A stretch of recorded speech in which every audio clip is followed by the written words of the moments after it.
이제 오늘부터는 이제 필기 시험 대비해서 진행하도록 할 겁니다. 1번 문제. 요 문제는 작년도 10월 22일 날 시행했던 제3회 문제였습니다. 멀티미디어에 대한 설명이다 라고 했는데, 우리 멀티미디어 하면 많이 나오는 게 뭐였어요? 통합성, 디지털화, 쌍방향성, 이런 것들. 그렇죠? 멀티미디어 데이터는 다양한 하드웨어 및 소프트웨어 환경에서 생성, 처리, 전송, 이용된다. 그래서 상호 호환이 돼야 된다. 그러다 보니까 국제 표준이 정해져야 된다. 그리고 데이터는 엄청나게 양이 많기 때문에 압축되어 있다. 그 압축되어 있는 거를 풀어서 봐야 된다. 사용해야 된다. 그래서 그걸 코덱이다 라고 말씀을 드렸고요. 이제 이미지, 그 다음에 오디오, 비디오. 글자는 텍스트는 압축할 일은 거의 없을 거예요. 그렇죠. 그런데 디카로 찍은 사진이라든지 동영상이라든지 우리가 mp3 노래 듣는 거 이런 건 다 압축되어 있거든요. 그런 것들이 국제 표준으로 되어 있는 거예요. mp3라는 국제 표준, jpg라는 국제 표준, 이런 표준을 갖고 있어요.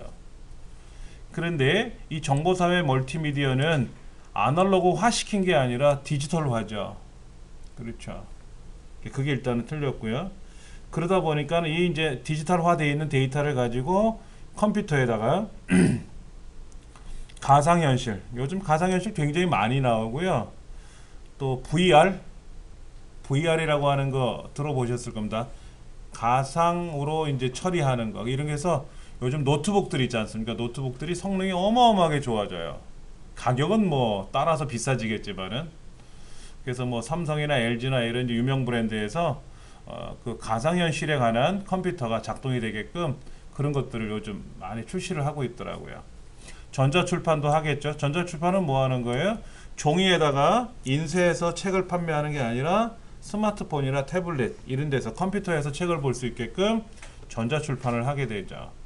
그 다음에 컴퓨터를 통해서 출판 업무를 한단 말이에요. 과거에는 어떻게 했어요? 조판, 그 활자 같은 걸 이용해서 신문을 찍고 그랬었지 않습니까? 이제는 컴퓨터상에서 문서를 만들어서 그런 것도 있더라고요. 그러니까 특파원이 외부에 나가서 이제 기사거리를 송고할 거란 말이에요. 그럼 보통 신문의 중앙에 첫 장에는 뭐 대서특필할 만한 뭔가 있어야 될 거 아닙니까? 그럼 자리를 남겨둔대요. 그러면 이제 특파원이 외국에서 무슨 일이 터질 것 같다 그러면 이제 그런 내용을 특집을 해서 위성으로 스마트폰이든 태블릿, 노트북에서 전송을 하게 되면은 이제 신문사 홈페이지 컴퓨터에 접속을 해서 자동으로 원고가 들어가서 마무리가 딱 되는 순간 인쇄가 딱 되는 거죠. 요즘 그렇게 시스템이 되어 있다고 그러더라고요. 화상회의 많이 해요. 국가에서도 합니다. 청와대에 있는 국무위원들하고 대통령하고 그 다음에 세종시에 있는 국무총리하고 이렇게 화상회의도 하고, 또 전방 철책에 나가 있는 자녀들이 보고 싶다 그래서 면회를 가면 전방 철책에는 면회가 안 되거든요. 그리고 외출 외박이 없어요. 휴가가 없어요. 거기는 들어가면 못 나와요. 그 기간 동안은. 근데 이제 자녀들을 보고 싶어서 부모님이 가면 이제 화상으로 그렇게도 하고요. 또 우리 스마트폰도 얼굴 보면서 대화할 수 있지 않습니까? 이런 기술들이 바로 멀티미디어의 어떤 특징이다라고 생각하시면 됩니다. 두 번째, 소프트웨어에 관한 설명, 옳지 않은 것을 고르시오 그랬어요. 소프트웨어라고 하는 것은 하드웨어를 작동시키는 기능도 있을 수가 있고요.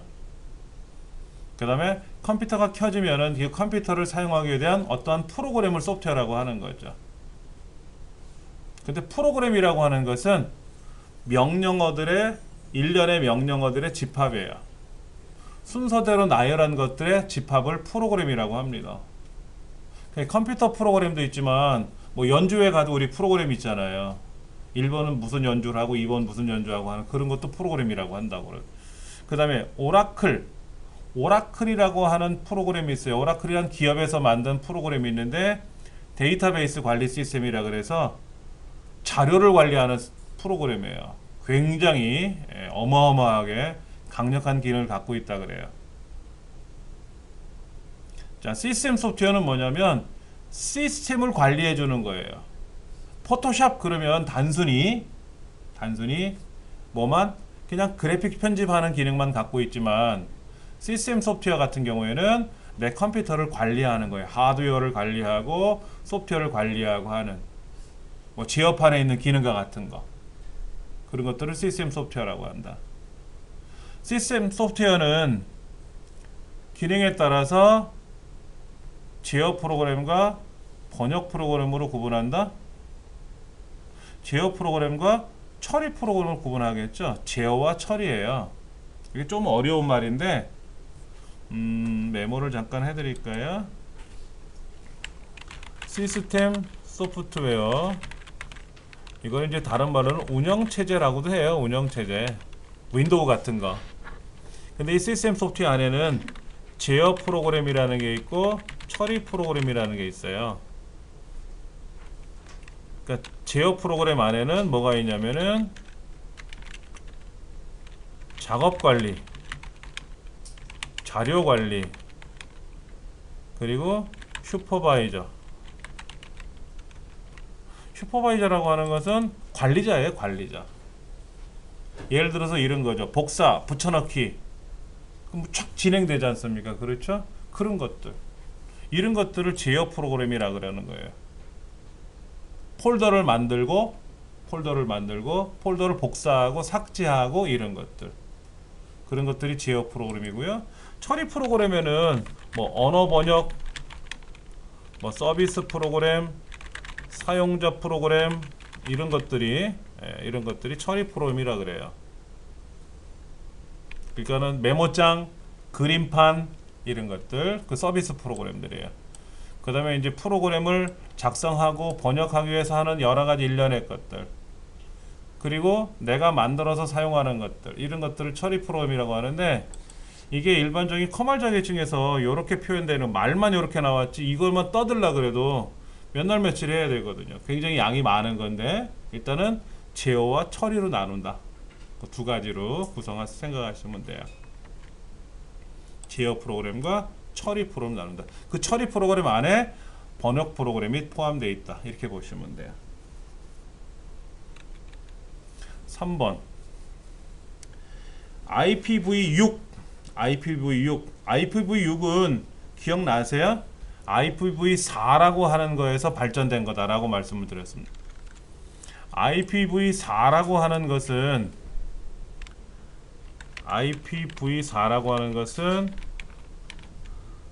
8비트씩 4개가 묶여 있어요. 그래서 32비트로 구성되어 있다고 나와 있습니다. 그 다음에 IPv6은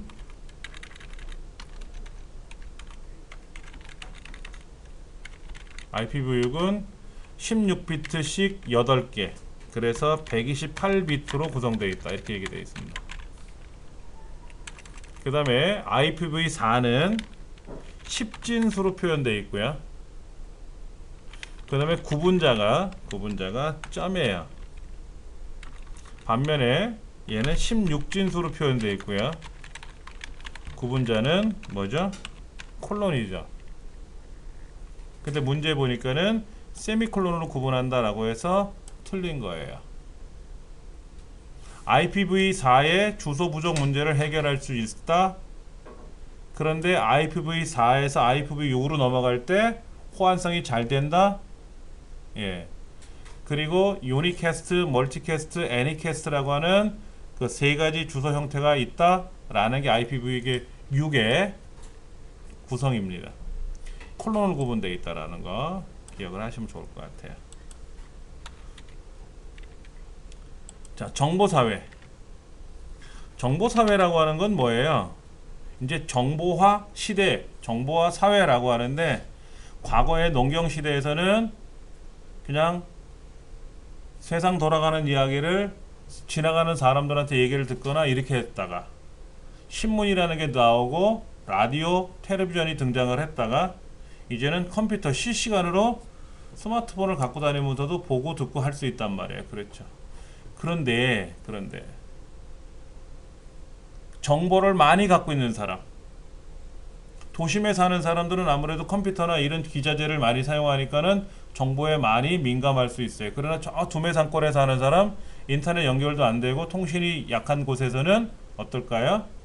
정보가 없겠죠. 그렇죠. 그러면 계층 간의 어떨까요? 정보 차이가 상당히 깊어질 수 있어요. 감소하는 게 아니라 증가됩니다. 정보기술을 이용한 컴퓨터 범죄가 증가할 수 있어요. 왜? 모르는 사람이 많아요. 아직까지. 어제 아침인가 막 벨소리가 들렸어요. 집 전화로. 저희 집에 전화 오는 거는 특별히 집에서 저희 어르신들 가족들이 전화하는 거 외에는 거의 집 전화 통화가 없거든요. 핸드폰으로 많이 하지. 그래서 딱 들었더니 그 통신사에서 그런 서비스를 하나 봐요. 국제전화입니다. 이렇게 나오더라고요. 그래서 웬 국제전화 그랬는데 여기는 우체국입니다. 이래요. 우체국에서 국제전화 걸지는 않겠죠. 귀하에게 우편물이 배달이 됐는데 뭐 없어가지고 사람이 없어가지고 뭐 어쩌고 저쩌고 중간에 끊어버렸어요. 모르는 사람들은 어떨까요? 다행히도 국제전화라는 게 이제 그런 말이 없어도 어차피 요즘은 우체국에서 우편물 오면 카톡으로 오잖아요. 굉장히 잘 돼 있지 않습니까? 근데 시골에 계시는 분들 모른단 말이에요. 우편물 왔다 그랬는데 내가 잠깐 장 보러 간 사이에 뭐가 왔었나? 이러고 있단 말이에요. 범죄가 증가돼요. 그리고 컴퓨터 관련된 직업병이 발생해요. 저도 막 50견 뭐 이런 거 요즘은 10견도 있대요. 10견 50대가 되면 나타난 증세가 아니라 10대 때 50견이 나타나요. 10견. 그래서 어깨 이런 게 막 굳어가지고 작동이 안 되고 막 이런. 그 다음에 인간관계 유대감이 약화될 수 있다. 그렇죠. 옛날에 사람이 모여서 살았는데 이제는 따로따로 놀잖아요. 그렇죠. 그런 문제가 발생할 수 있다.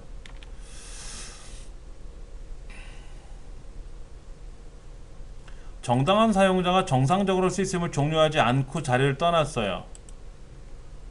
자, 제가 컴퓨터를 사용하다가 잠깐 짐을 놓고 짐을 갖고 나갔어요. 로그아웃을 안 했단 말이에요. 로그아웃을 안 하고 가만뒀는데 누군가 그 자리에 와가지고 이정민이 로그인을 해놨네. 장난 좀 쳐야지 어쩌고 저쩌고 이럴 수 있단 말이에요. 그거를 뭐라고 하느냐라는 문제인데 그거를 피기배킹이라고 한다. 굉장히 낯선 용어예요. 저도 이 용어 자체가 낯설더라고요. 피기배킹을 한번 검색해 보시면 뭐라고 나오겠죠? 피기배킹 한번 검색해 볼까요?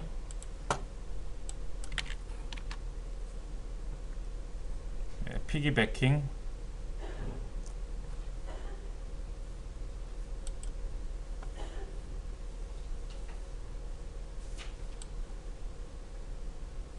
이런 거네요.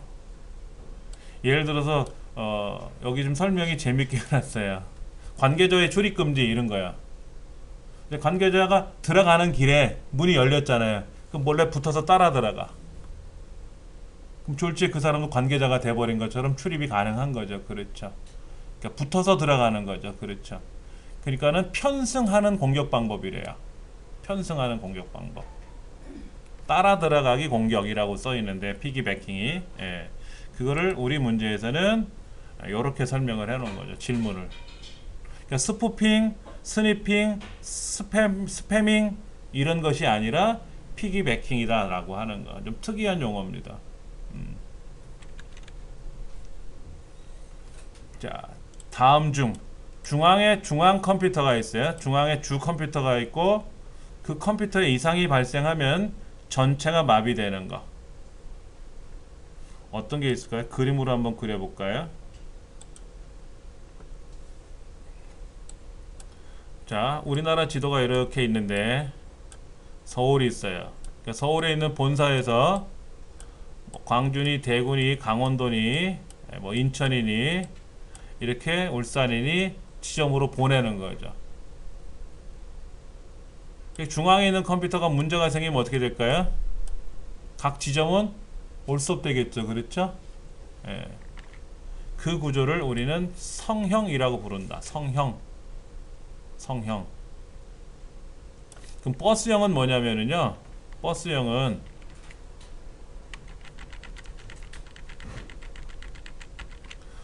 말 그대로 이렇게 길을 가는 거예요. 예를 들어서 이쪽에서 저쪽으로 길을 가요. 그럼 이제 버스에 싣고 가다가 내려주고 가다가 내려주고 가다가 내려주고 돼 있죠. 그러니까 통신망에 이렇게 낚싯줄이 여러 개 연결되어 있는 낚싯줄이라고 생각하시면 돼요. 낚싯바늘이 여러 개 달려있는 낚싯줄처럼 생긴 거. 그러니까 여기 서울에서 부산까지 가는데 그 중간 지점에다가 통신망을 연결해 놓은 거예요. 그 버스형. 트리형은 뭐 우리가 이제 여기 나무뿌리가 있으면 기둥이 있고 줄기가 있고 그렇죠? 그 다음에 잔가지가 있고 이파리가 붙고 이렇게 돼 있지 않습니까? 쉽게 말하면 이런 경우가 돼요. 우리 컴퓨터에 보면 바탕화면이라는 뿌리가 있고 그 바탕화면 안에는 라이브러리, 홈그룹, 뭐 컴퓨터, 네트워크, 제어판이라고 하는 이러한 큰 줄거리들이 있어요. 줄기가 있어요. 그 줄기 안에 컴퓨터라는 줄기도 있고 그 컴퓨터 줄기 안에 가보면 또 다른 얇은 가지가 있고 또 다른 얇은 가지가 있고 그 얇은 가지에 들어가면 또 다른 얇은 가지가 또 있고 또 있고 또 있고 또 있고 이런 식으로 말 그대로 나무처럼 생긴 거. 나무 추리가. 우리 컴퓨터는 위에 중앙이 있고 밑으로 흩어지는 건데 얘를 거꾸로 잡아놓으면 이제 나무 뿌리 구조가 되는 거죠. 그래서 추리 구조라고. 이걸 계층형 구조라고 합니다. 계층형 구조. 메쉬는 그물이라 그래. 그물. 그물이니까 어떤 경우냐면 이런 거예요. 지금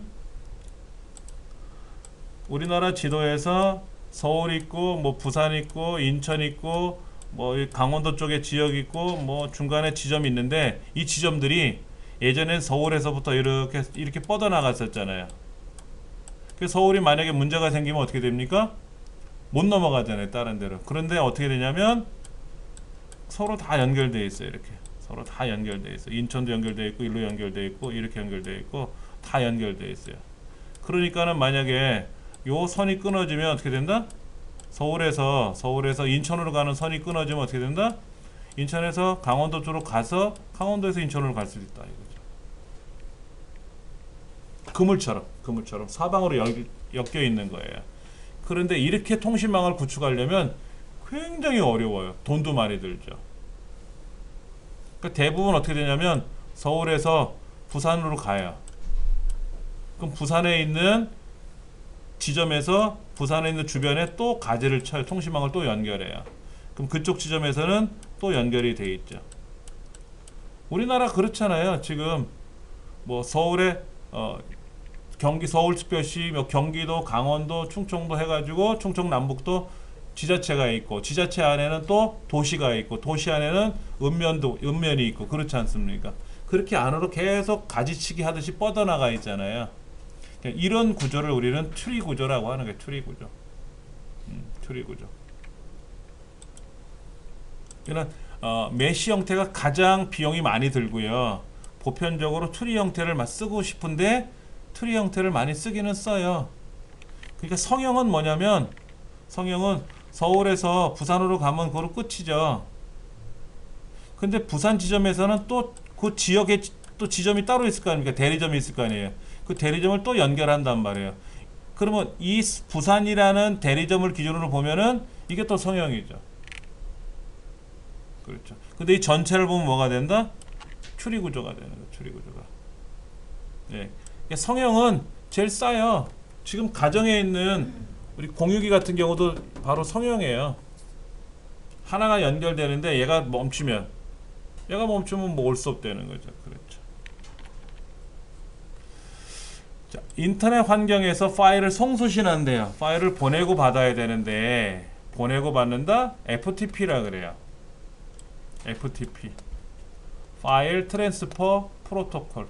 파일을 송수신하는 프로토콜이다라고 해요. FTP 본래 명칭이 우리말로는 파일 송수신 프로토콜이라 그래요. 프로토콜이라는 말은 통신규약이라 그러죠. 통신규약. 규칙과 약속을 나타내는 게 통신규약입니다.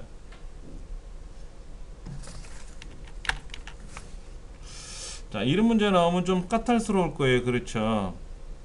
이걸 다 엮어봐야 되는데, 자, 먼저 블루투스가 뭔지는 아시죠? 무선 통신망이죠. 블루투스. 주로 어떨 때 쓰죠? 블루투스는 키보드나 마우스나 이런 걸 연결할 때 쓰죠. 와이파이는 뭐예요? 이것도 통신망이죠. 근데 이거는 인터넷을 하기 위한 통신망이고, 블루투스는 무슨 통신망이에요? 기계를 연결하는 통신망이고. 그렇죠. 우리가 알고 있는 그 넥밴드라고 하는 거, 이어폰처럼 생긴 거 있잖아요. 그 블루투스 많잖아요. 그래서 목에다 이렇게 걸고 이제 귀에다 연결한단 말이에요. 그럼 소리를 이제 무선으로 연결하는 거죠. 이더넷은 뭐냐면은요, 이더넷은 일반적인 인터넷, 우리 유선 인터넷 있지 않습니까?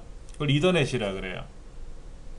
용어 자체가 조금 알고 계셔야만이 맞출 수 있는데, 일단은 한번 찾아볼게요. 무선 마우스를 PC 연결한다? 이게 블루투스죠. 무선 마우스.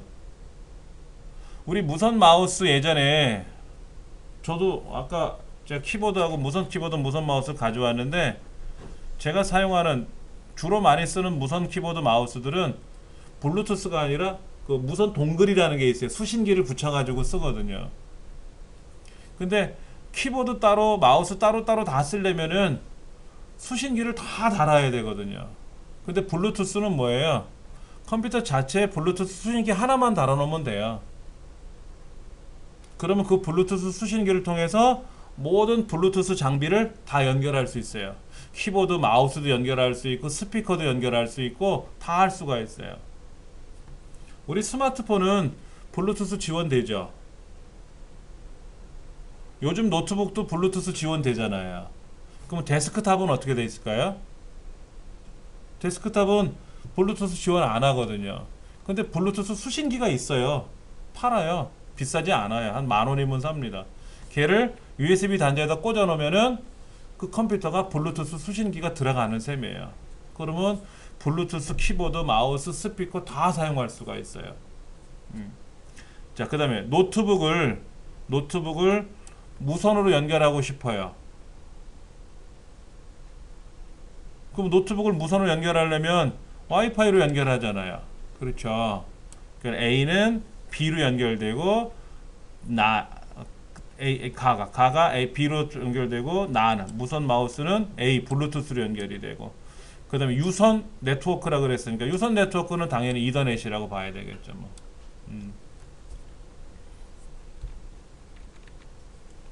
9번.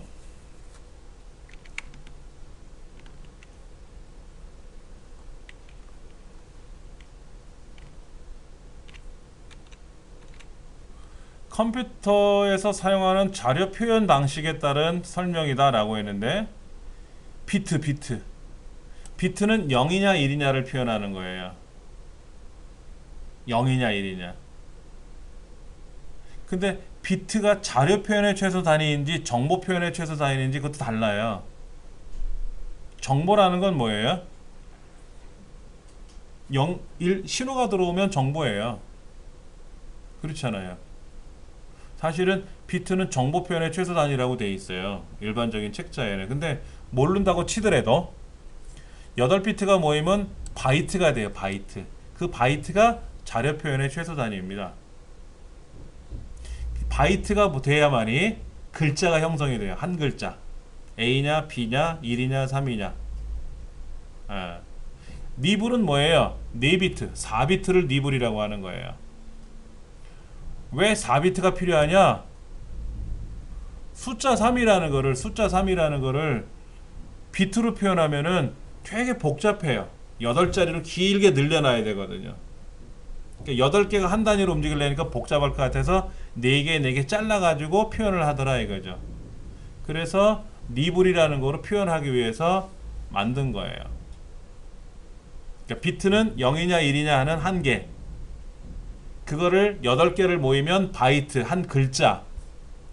근데 한 글자를 표현하기 위해서 우리는 3, 뭐 A라고 표현하지 않고 0000, 0010 뭐 이런 식으로 0001, 1001 뭐 이런 식으로 8개를 모여서 설명하려니까 너무 길어서 4개, 4개씩 끊어서 표현하자라는 거죠. 그게 리블이다라는 겁니다. 그리고 워드는 하프 워드 2바이트, 풀 워드 4바이트, 더블 워드 8바이트로 구성되어 있다. 필드는 항목이라 그래요. 항목. 이름, 국어 점수, 영어 점수, 수학 점수, 합계, 평균, 석차 이런 항목을 앞에다 쭉 쓰고 밑에다가 내용을 쓰지 않습니까? 그 항목. 그 항목을 아이템이라고도 하고 아이템, 필드라고도 합니다. 이것을 처리의 최소 단위라 그래요. 처리의 최소 단위. 그렇죠. 국어 점수, 영어 점수 그런 항목 하나를 가지고 처리하는 거죠. 그런 여러 개의 필드가 모이면 이름 80점, 뭐 영어 점수 80점, 국어 점수 80점에서 여러 개의 필드가 모이면 한 사람에 관한 한 줄이 형성되는 거죠. 즉 우리가 회원 가입할 때 아이디, 패스워드, 이름, 생년월일, 연락처 이렇게 항목별로 입력을 하지 않습니까? 그리고 나서 회원 가입을 하면은 그 사람에 관한 신상 기록 항목들이 레코드라고 하는 거로 처리가 되는 거예요. 레코드. 그런 레코드들을 모여서 우리는 파일을 만들죠. 파일. 여러 개의 레코드가 모이면 여러 개의 데이터가 모이면 파일이 되는 거죠. 그런 파일들을 또 모아서 데이터베이스로 만드는 거예요.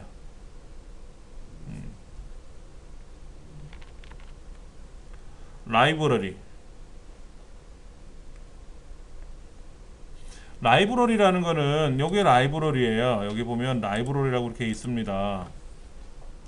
근데 이 라이브러리 자세히 보시면요, 문서라는 라이브러리가 있고 비디오라는 라이브러리가 있는데 실제 이 비디오라는 라이브러리는요, 내 컴퓨터 안에 가면 뭐가 있냐면 내 비디오라는 항목이 따로 있어요. 내 비디오라는 항목.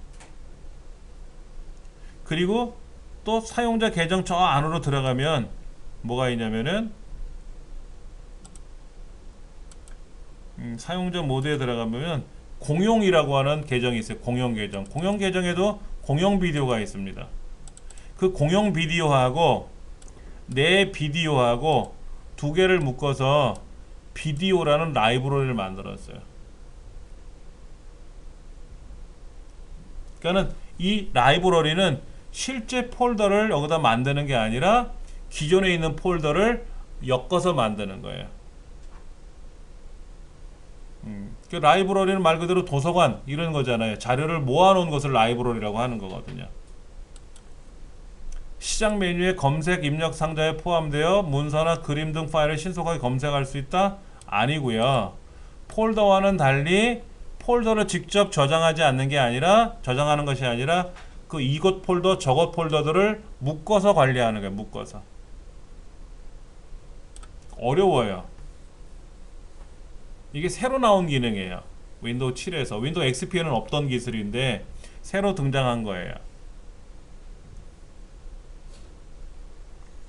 자녀들이 컴퓨터를 사용한 시간뿐만 아니라 이거는 이제 자녀 관리 기능이라고 하는 거고요. 네 번째는 하여튼 라이브러리에 대한 옳은 설명은 두 번째다. 이런 거는 애매할 수는 있어요.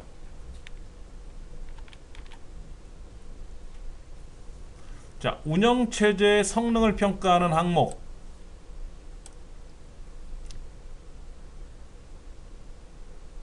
운영체제의 성능을 평가하는 항목. 윈도우 7이 좋은지, 윈도우 8이 좋은지, 윈도우 10이 좋은지 평가를 해봐야 될 거 아닙니까?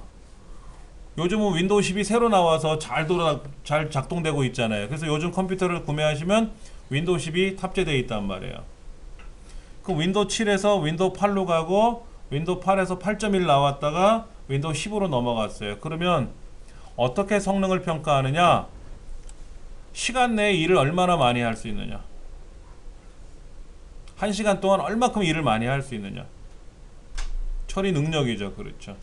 그 다음에 얼마나 정확한지 신뢰할 수 있느냐를 묻는 거예요. 100만 개를 처리했는데 50만 개가 틀렸어. 그럼 안 되잖아요. 100만 개를 처리했는데 100만 개 다 정확해. 그래야 믿을만 하잖아요. 그 다음에 즉시 사용 가능한 정도예요. 얼마나 빨리 움직이. 사용하려고 그랬더니 잠깐만 기다리세요. 한 10분 있다가 작동될 겁니다. 이러면 안 되죠. 내가 인터넷을 실행하면 인터넷이 탁 작동이 돼야 되고 그렇잖아요. 그런데 처리할 데이터를 일정 시간 모아 놓았다가 한꺼번에 일괄 처리는 한꺼번에 처리한다는 건데 세탁기처럼 빨래거리를 세탁기 안에서 다 넣어놨다가 일정량이 모이면 일정 기간 모아놨다가 한꺼번에 세탁하는 것처럼 하는 거는 아니다라는 거죠. 컴퓨터를 여러분 뭐 모아놔서 처리합니까? 여러분 인터넷 할 일 있으면 쭉 모아놨다가 한꺼번에 인터넷 해? 아니잖아요. 그때그때 하지 않습니까? 요것도 고전적인 문제였어요. 아주 예전에 운영체제 성능 이런 것들이 과거에 많이 나왔었거든요. 그러니까 지금 요 문제를 보니까는 새로 나온 유형 문제, 아까 뭐 피기백킹이라든지 이런 거 용어들이 좀 낯선 것도 있고요. 그 다음에 보니까는 또 옛날 문제도 많이 나오고요. 그런 것들이 있는 것 같아요. 인쇄 기능. 기본 프린터는 뭐예요? 프린터가 한 10개를 연결했어요. 설치했어요. 그런데 내가 인쇄 명령을 딱 걸면 바로 인쇄가 될 수 있게끔 프린터 목록이 여기 연결되어 있단 말이에요. 이렇게. 이것이 기본 프린터예요. 여러 목록 중에서 자동으로 바로 인쇄되는 프린터를 기본 프린터라고 그래요. 그래서 프린터 속성에 들어가면은 공급 용지 A4 용지인데 일반 용지인지 사진 용지인지 무슨 용지인지 이런 것들을 설정할 수가 있어요. 그리고 인쇄 대기 중인 작업을 예를 들어서 제가 지금 이 문서를 인쇄했어요.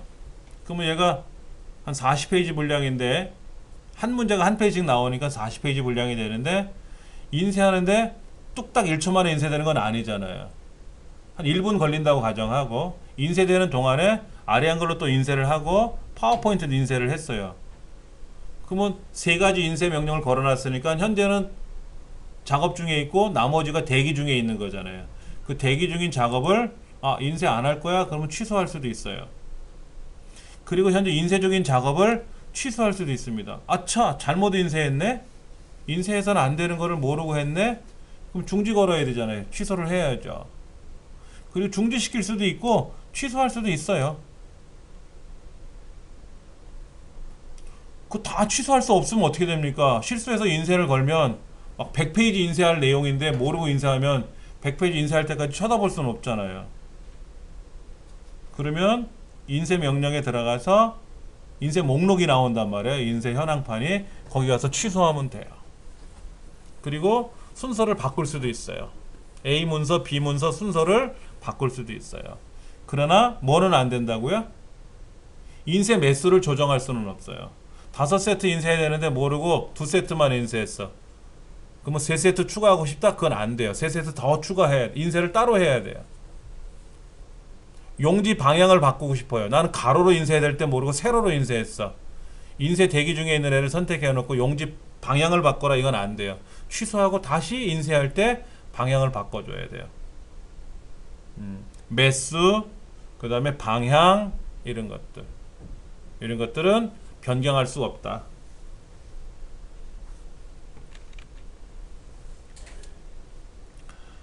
자, 컴퓨터 소프트웨어, 컴퓨터 프로그램을 우리가 구매를 하거나 또는 뭐 무료로 배포를 하거나 이럴 때가 있단 말이에요. 그때 쉐어웨어라는 말이 나왔네요. 쉐어웨어. 쉐어웨어는 뭐냐면 한번 사용해 보세요. 한번 사용해 보세요. 근데 평생 사용할 수는 없고 한 달만 사용할 수 있어요. 한 달만 사용할 수 있어요. 그리고 이거는 평생 사용할 수는 있는데 어떤 기능이 안 돼요. 기능을 제한을 하거나 기간을 제한을 걸거나 이렇게 해요. 그래서 사용을 해보라고 하는 거죠. 그래서 마음에 들면 돈 주고 사서 쓰세요 이거죠. 그게 쉐어웨어예요. 첫 번째. 자, 2번은 뭐냐면 1차 테스트 버전으로 제작 회사 내에서 테스트할 목적으로 배포하는 소프트웨어를 알파 버전이라 그래요. 알파 버전. 알파가 A죠. A. 첫 번째. 프로그램을 개발하면 완성을 시킬 경우도 있겠지만 1 더하기가 얼마냐 라는 거를 계산하는 프로그램을 개발하라 그러면 3 하고 답 나오면 끝났잖아요. 그걸 뭐 고치고 자시고 할 게 없단 말이야. 그런데 게임 같은 건 어떨까요? 굉장히 양이 많아요. 이거를 처음에 딱 개발을 해서 완성할 수가 없어요. 몇 번씩 고치고 나가면서 하루 만에 완성하는 것도 아니고 몇 날 며칠 몇 달씩 걸려서 작업을 하고 여러 명이 작업을 하다 보니까는 일단은 완성이 되고 나면은 개발자들은 완성했다고 하지만 전문가들이 봤을 때 제대로 작동이 되는지 테스트 해봐야죠. 그런 걸 알파 테스트 한다 그래. 알파 버전. 그렇게 알파 버전이 끝나고 나면은 그 알파 테스트한 거를 다시 일반인한테 공개를 해요. 테스트 해보라고. 많은 사용자들한테. 그걸 우리는 베타 테스트라 그래. 베타 테스트. 그런 거를 베타 버전이라고 부르고 베타 테스트를 합니다. 사실은 책들도 출간을 해요. 컴퓨터 책들도 출간을 하면은 그냥 책을 쓰신 저자분이야 잘하니까 쓰셨겠지만 초보자들이 과연 그 책을 제대로 따라하면 잘 될지 안 될지 모르잖아요. 그래서 테스트 한번 해보라 그래요. 컴퓨터를 잘하는 사람도 테스트 해보고 컴퓨터를 전혀 모르는 사람도 테스트 해보라고 하거든요. 그것도 베타 테스트 한다 그래요. 책도 그렇게 해요. 출판사에서도. 자, 네 번째, 사용기간 및 기능에 제한 없이 공짜로 쓰는 건 뭐죠? 공개 소프트웨어라 그래요. 공개 소프트웨어. 프리웨어라고 하죠. 프리웨어. 공짜. 우리가 흔히 말하는 알약, 알집 뭐 이런 거 있지 않습니까? 그 다음에 또 뭐지? 그 곰플레이어 이런 거. 이런 것들은 공개 소프트웨어라고 해요. 프리웨어. 공짜입니다. 거기에 더 하나. 공짜는 공짜인데 프로그램에 작성된 소스 자체를 오픈하기도 해요. 어떻게 만들어졌는지 소스를 알려줘요. 그럼 그걸 고쳐서 쓸 수 있겠죠. 그걸 우리는 오픈 소스라고 해요. 오픈 소스. 오픈 소스라는 것도 있습니다. 오픈 소스는 개발자가 자기가 어떻게 개발됐는지 자체를 다 공개하는 거예요. 그럼 그거를 가지고 제3자는 자기 입맛에 맞게끔 뜯어 고쳐요. 뜯어 고쳐서 작업할 수 있어요. 판매도 할 수 있어요. 그렇게 할 수 있는 거를 오픈 소스라고 합니다. 많이 해요. 특히 구글이라는 기업이 오픈 소스를 많이 내놔요. 대표적인 게 바로 뭐예요? 우리 스마트폰에서 사용하는 안드로이드. 안드로이드는 오픈되어 있어요. 누구라도 꺼내갈 수 있어요. 그래서 내가 마음대로 그거를 뜯어 고칠 수가 있어요. 머핑이라는 기법에 대한 설명이네요. 머핑이라고 하는 거는 그 개구리 왕자, 마법에 걸린 왕자가 개구리로 변했어요. 그래서 어느 날 사랑하는 사람의 여자의 눈물이 개구리한테 떨어지면 다시 왕자로 돌아온대요. 그래서 그 디즈니 영화 애니메이션 보면은 그 예쁜 공주님이 개구리를 쓰다듬다가 울잖아요. 눈물이 떨어지니까 잘생긴 왕자로 변합니다. 그때 개구리 얼굴에서 왕자님 얼굴로 서서히 변화하는 모습을 보여줄 겁니다. 그런 걸 모핑 기법이라 그래요. A라는 얼굴에서 B라는 모습으로 변화되는 거, 그걸 모핑 기법이라고 합니다.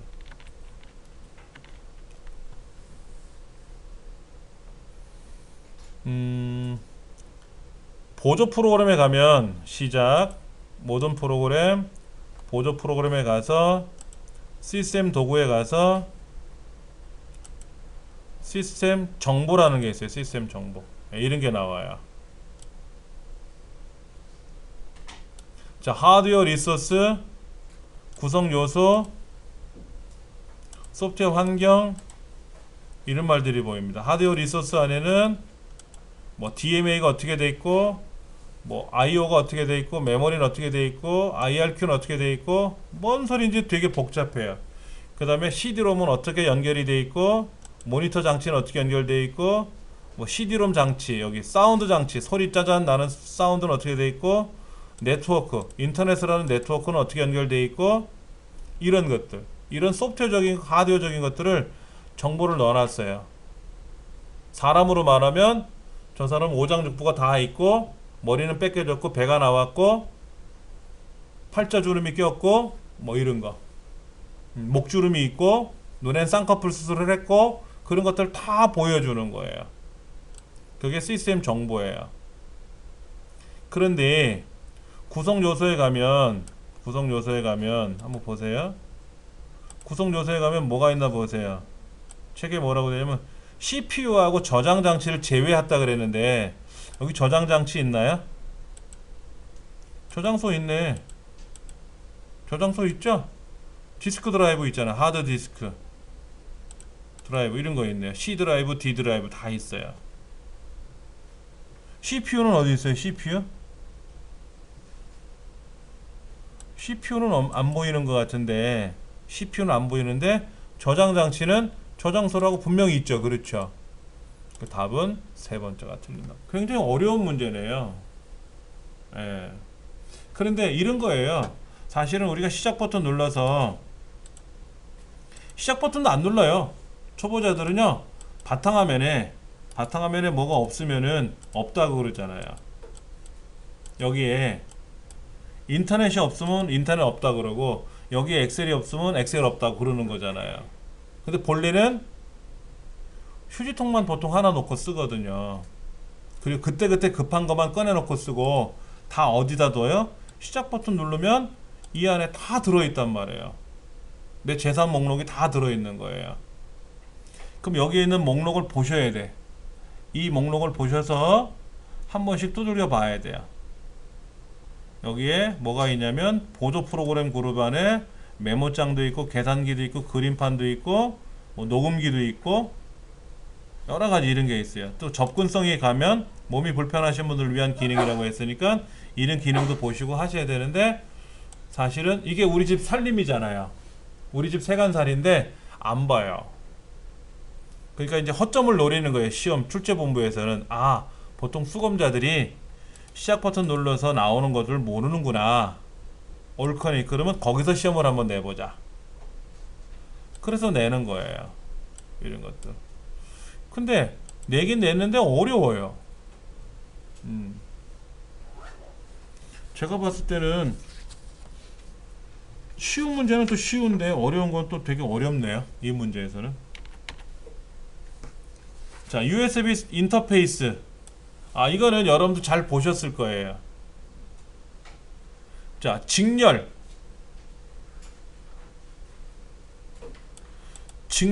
나왔고 병렬이 나왔어요.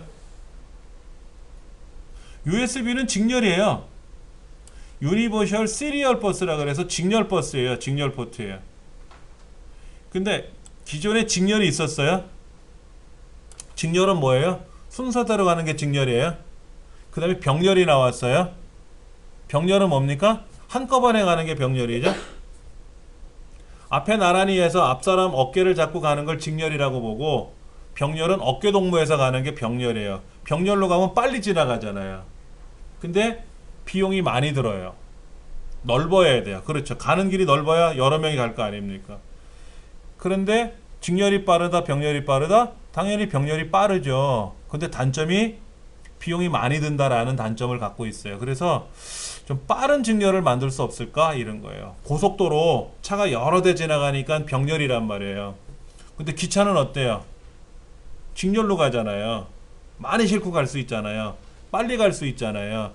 그렇게 해서 만든 게 USB예요. 빠른 직렬 방식을 만든 거예요. 그래서 USB 포트의 데이터 전송 속도가 더 빨라요. 기존의 직렬, 병렬보다 USB가 훨씬 더 빨라요. 그 다음에 USB는 127개까지 연결해 쓸 수 있어요. 근데 컨트롤러 당은 아니고요. 제가 기억에는 그냥 USB 자체가 이 컴퓨터에는 127개까지 들어간다 그러는데 이 안에 컨트롤러가 여러 개가 있거든요. 저희 집 컨트롤러는 보니까 한 7, 8개 보이던데 그러면 7, 8개 하면 127을 곱하면 500개, 600개씩 연결이 된다고 하는데 하여튼 100개도 연결을 안 해봐서 이건 잘 모르겠고요. 하여튼 최대 127개까지 연결한다고 써 있어요. 그 다음에 핫 플러그인은 뭡니까? 전원이 켜져 있는 상태에서 뺐다 꼈다 할 수 있는 거예요. 일반적인 컴퓨터 부품들은 전원을 끄고 나서 뺐다 꼈다 해야 돼요. 전원이 켜 있는 상태에서 연결을 하거나 분리하게 되면은 고장이 나요.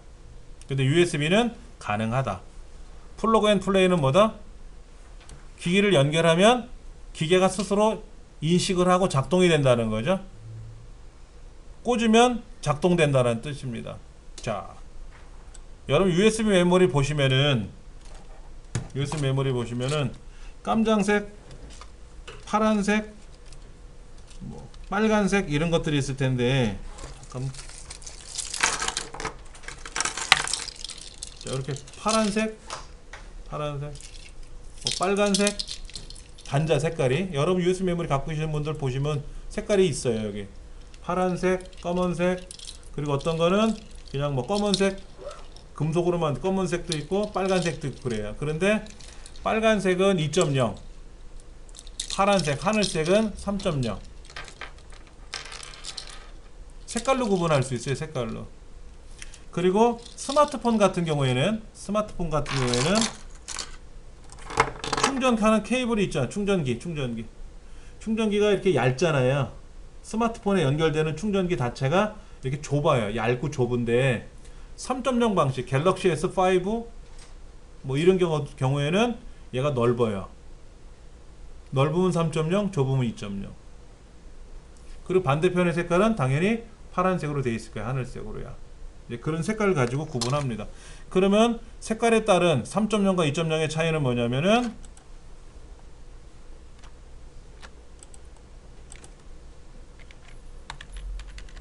USB 2.0이 속도가 480 Mbps, USB 3.0 같은 경우는 5000 Mbps, USB 3.1 같은 경우에는 10,000 Mbps. 속도 차이가 달라요. 속도가 어마어마하게 차이가 나죠. 그렇죠? 그러니까 기존에 우리가 사용하는 2.0 방식보다 3.0을 쓰면 10배 빠르고 3.1 같은 경우에는 2배 더 빠르고, 그러니까 20배 빠른 셈이죠. 기존보다. 예. 그래서 요즘은 다 USB 3.0을 많이 쓰죠. 대세가 그거예요. 3.1은 꽂는 게 달라요. 모양새가. 우리가 사용하는 2.0은 위아래가 구분되어 있어요. 위아래가 구분되어 있고 3.1은 위아래가 없어요. 구분이 없어요. 아무렇게 꽂아도 연결이 됩니다. 근데 모양새가 좀 달라요. 모양새가. 그런 것까지 좀 알아야 되지 않겠냐라고 해서 출제를 한 것 같은데, 이런 거를 처음 보시는 분들은 낯설어요. 사실은. 예. 그 다음 문제. 레지스터라는 말이 나왔어요.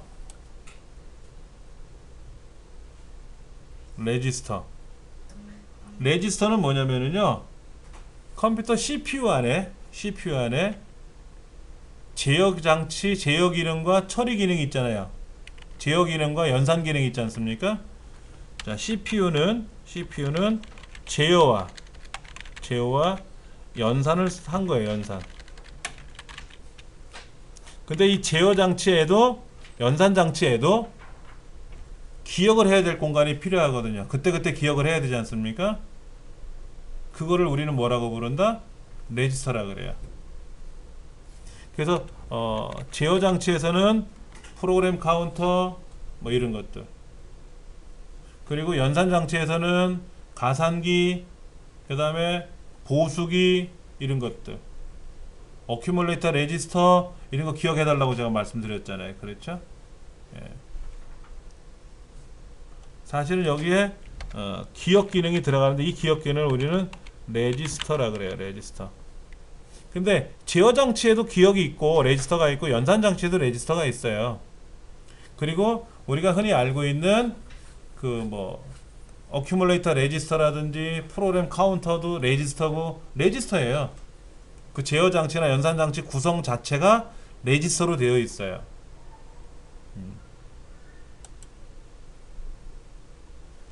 계산 결과의 임시 저장, 그래서 이런 걸 목적으로 사용할 수 있는 기억 공간들이에요. 주기억 장치보다 저장 용량이 작지만 속도는 어마어마하게 빠르죠. 그러니까는 기억 장치예요. 레지스터는 기억 장치인데 가장 속도가 빠르죠. 연산 속도가 가장 빨라요. 당연히 빠르죠. 그래서 시험 문제 보면은 다음 기억 장치 중에서 속도가 빠른 거에서 느린 순서대로 나열한 걸 고르시오라고 하면 레지스터, 그 다음에 뭐 캐시, 그리고 주기억, 보조기억 이렇게 들어가는 거죠. 자, 기억 장치의 속도 차이에 따른 순서. 제일 먼저 1순위가 뭐다? 레지스터. 그 다음에 뭐다? CPU하고 주기억 장치의 완충 역할을 해주는 캐시. 그 다음에 주기억. 그 다음에 보조기억. 이렇게 들어가는 거죠.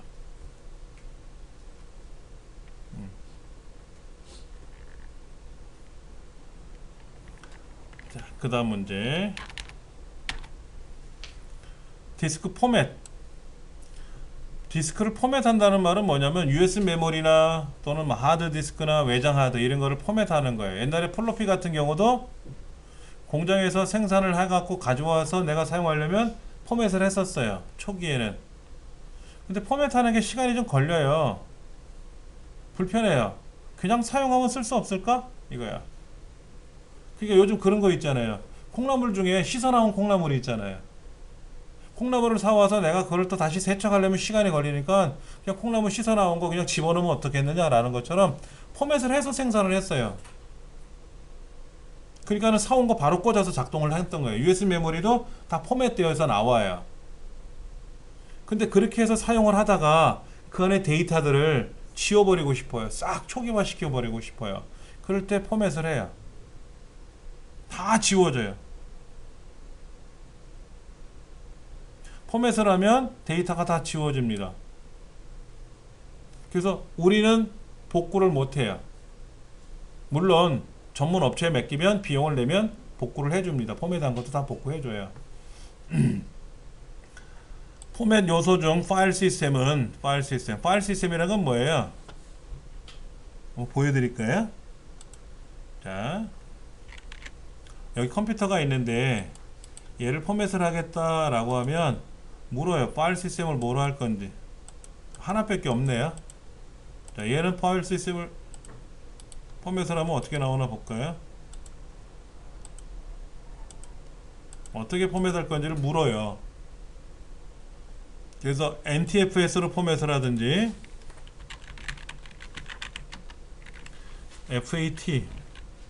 FAT32 그 다음에 NTFS 요건 이제 일명 FAT16이라고 불러요.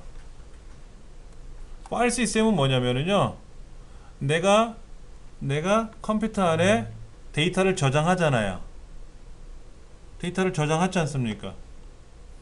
그러면 이 저장된 자료를 우리가 더블 클릭하면 이렇게 보이잖아요. 폴더가 보이죠. 이거 어떻게 보는 거예요? 한번 뭐 이상하게 보인다?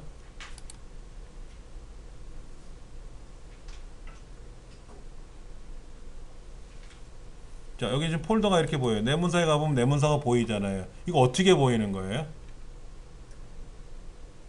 과거에는 명령을 걸었어요. 이렇게 검은 창에서, 이런 검은 창에서 목록을 봐라 하고 명령을 걸면 목록이 보이고 이렇게 보는 거란 말이에요. 그러면 이 안에 파일들과 폴더가 여기 이렇게 있는지 정확히 모른단 말이에요. 우리가 모른단 말이에요. 그런데도 알아서 척척척 처리해 주거든요. 이런 자료들의 목록을 보여주는 게 파일 시스템이에요. 자료들을 보관해둬야 되잖아. 근데 그 자료가 어느 공간에 있는지를 알아야 찾아갈 거 아닙니까?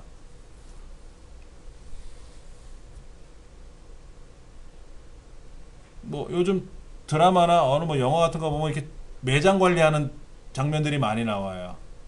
그러면 어느 창고에 어디에 가면 무슨 물건이 있고 어디 물건이 있는지를 기록을 하거든요. 그래야 다음에 무슨 물건이 몇 개나 있는지 재고를 물어보면은 장부를 보고 척 몇 개 있다고 알려줘야 될 거 아닙니까? 그런 걸 보여주는 게 파일 시스템이에요. 그런 거를 저장해서 보관할 수 있게끔. 그런데 그것이 처음에는 16비트로 구성하다가 32비트로 구성하다가 NT가 사용하는 파일 시스템으로 바꾸게끔 이렇게 쭉 변화가 됐어요. 빨라지게끔. 예전에는 뭐를 목록을 보려니까 느리고 또 큰 용량, 큰 파일을 저장을 못하고 이런 불편함이 있었는데 지금은 이제 그런 걸 해소할 수 있게끔 바꾼 거죠. 그러니까는 여기서 말하는 문제에서 말하는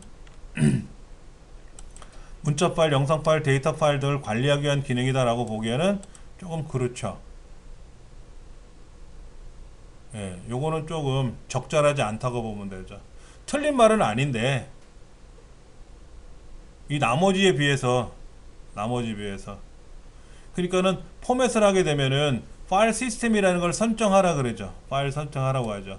근데 그 파일 시스템을 선정하는 이유는 이런 걸 관리하기 위한 기능이라고 보기에는 조금은 떨어진다. 이렇게 보시면 됩니다.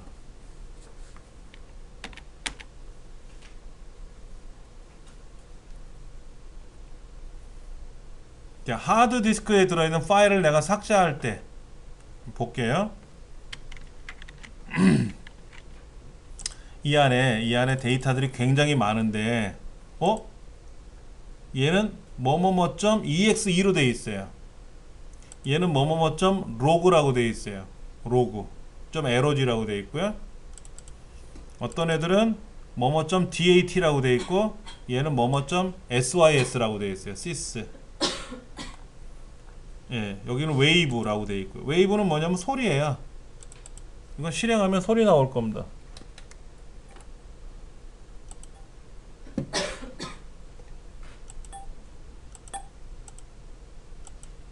뭐 삑 소리 나는 것 같은데?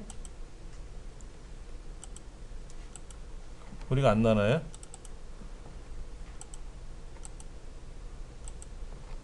아까 삑 이런 소리가 났는데, 예. 우리 타자 연습하다 보면 삑 소리 나는 경우 있잖아요. 그런 효과음을 내주는 건가 봐요. 자, 그러면 EXE는 뭐냐면요, 실행 파일이에요. 실행 파일. 그러니까 우리가 엑셀을 실행한다, 아리안글을 실행한다, 타자 연습하는 거 실행한다 그러잖아요. 걔네들의 실제 프로그램에 가보면 다 EXE라는 확장자가 되어 있는 거예요. INI는 초기 그 설정값이 들어있는 거.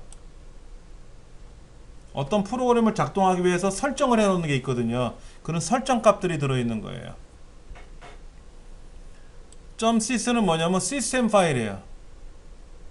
사용자가 건드리는 프로그램이 아니라 프로그램이 사용하는 파일들을 시스템 파일이라 그래요. 그 다음에 TMP는 TEMP, 템포러리의 줄임말인데 임시 파일이에요. 임시 파일. 그러니까는 TMP는 삭제해도 무방해요. 내가 인터넷상에서 뭐를 받아왔어요. 그래서 걔를 가지고 뭐 작업을 했어요. 근데 보니까 TMP라고 돼 있어. 그러면 내가 그냥 삭제해도 돼요. 근데 EXE라고 되어 있는 걸 삭제하면 어떻게 돼요? 아까 여기 보니까는 요거 있어. HNCTT.exe라고 있단 말이에요. 그럼 얘를 삭제하면 어떻게 돼요? 타자 연습 못해요. 예. 여기 보니까는 ITQ 2010이라는 EXE 파일이 있어요. 얘를 삭제하면 어떻게 될까요? 작동 안 되겠죠. 이게 뭘까? ITQ 2012? 아, 설치하는 거 뭐 이건가 보다. 여기 있는 기능 같다. 요거 그거 같아. 근데 그거를 여기다 뭐 넣어놨나 봐요. 그렇죠? 이건 삭제해도 되겠지 뭐. 여기 설치해놨으니까. 여기 보면 TMP라고 있잖아요. TMP 폴더. 이 폴더 안에 들어있는 거는 다 제거해도 돼요. 이 TMP라고 하는 것은 다 제거해도 돼요. 그러려고 만든 폴더예요. 템포럴이라는 폴더. TMP. 그러니까 TMP는 굳이 주의하지 않아도 상관이 없다라고 보셔도 되는 거죠. 네. 자, 모니터의 전원은 정상적으로 들어와 있어요. 모니터의 전원은 정상적으로 들어왔는데 화면이 하얘요. 글자가 안 나온다는 거죠. 자, 우리가 컴퓨터에서 모니터로, 본체에서 모니터로 신호를 보냅니다. 영상 신호를 보내는데 우리가 본체를 켰어요. 본체 전원이 켜져 있는데 모니터에 아무런 글자도 안 보이고 모니터 밑에 보시면 파워 스위치 있잖아요. 거기에 파랗게 불빛이 들어와 있는데 얘가 껌뻑껌뻑거릴 때가 있어요. 껌뻑껌뻑거려. 그럼 모니터가 작동이 안 되는 거예요. 그럼 모니터가 문제가 아니라 본체에서 신호를 못 보낸다는 뜻이에요. 그런데 모니터에 파란 그 LED 전구가 반짝반짝거려 깜빡깜빡거리는 게 아니라 켜 있어요. 컴퓨터도 막 작동을 해요. 근데 화면이 안 나와요. 자, 전원 코드에 문제가 생겼으면 정상적으로 들어와 있지 않겠죠. 그래픽 카드 드라이버에 문제가 생기면요, 화면에 백화 현상이 아니라 신호가 안 들어와 있다고 나와요. 해상도에 문제가 발생해도 하얗게 변하지 않아요. 그냥 검해요. 마치 모니터 꺼놓은 것처럼 꺼멓게 나와요. 그럼 만약에 이렇게 하얗게 나오는 현상은 뭐냐면 모니터가 고장난 거예요. 물리적으로. 그러니까 액정 패널, 이 모니터에서 화면에서 그 글자를 보여주게끔 하는 장치가 들어있는데 그 패널이 고장났거나 보드상에 문제가 생겼다. 즉 우리 스마트폰도 파워를 켰는데 화면이 허옇게 나와요. 그러면 액정이 나간 거예요. 강화율이 깨진 거 아니고, 어떤 분들은 액정이 나갔다 그러더라고. 강화유리가 이렇게 금이 가면은 액정이 나갔어요. 아니라 액정이 나간 게 아니라 그는 강화유리가 깨진 거예요. 근데 강화유리만 따로 교체하려면 힘들어요. 안 해줘요. 그러니까 강화유리를 떼어내면 강화유리 밑에 액정이 들어있는데, 액정을 떼어내고 액정은 그대로 두고 강화유리만 뜯어낼 수가 있는데 그 서비스 센터에서 안 해주더라고요. 그래서 통째로 교체하면 어떻게 되는가 봤더니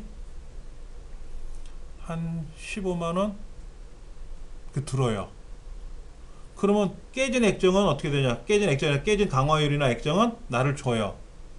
그럼 그거를 가지고 중고시장에 가서 다시 판매를 할 수는 있어요.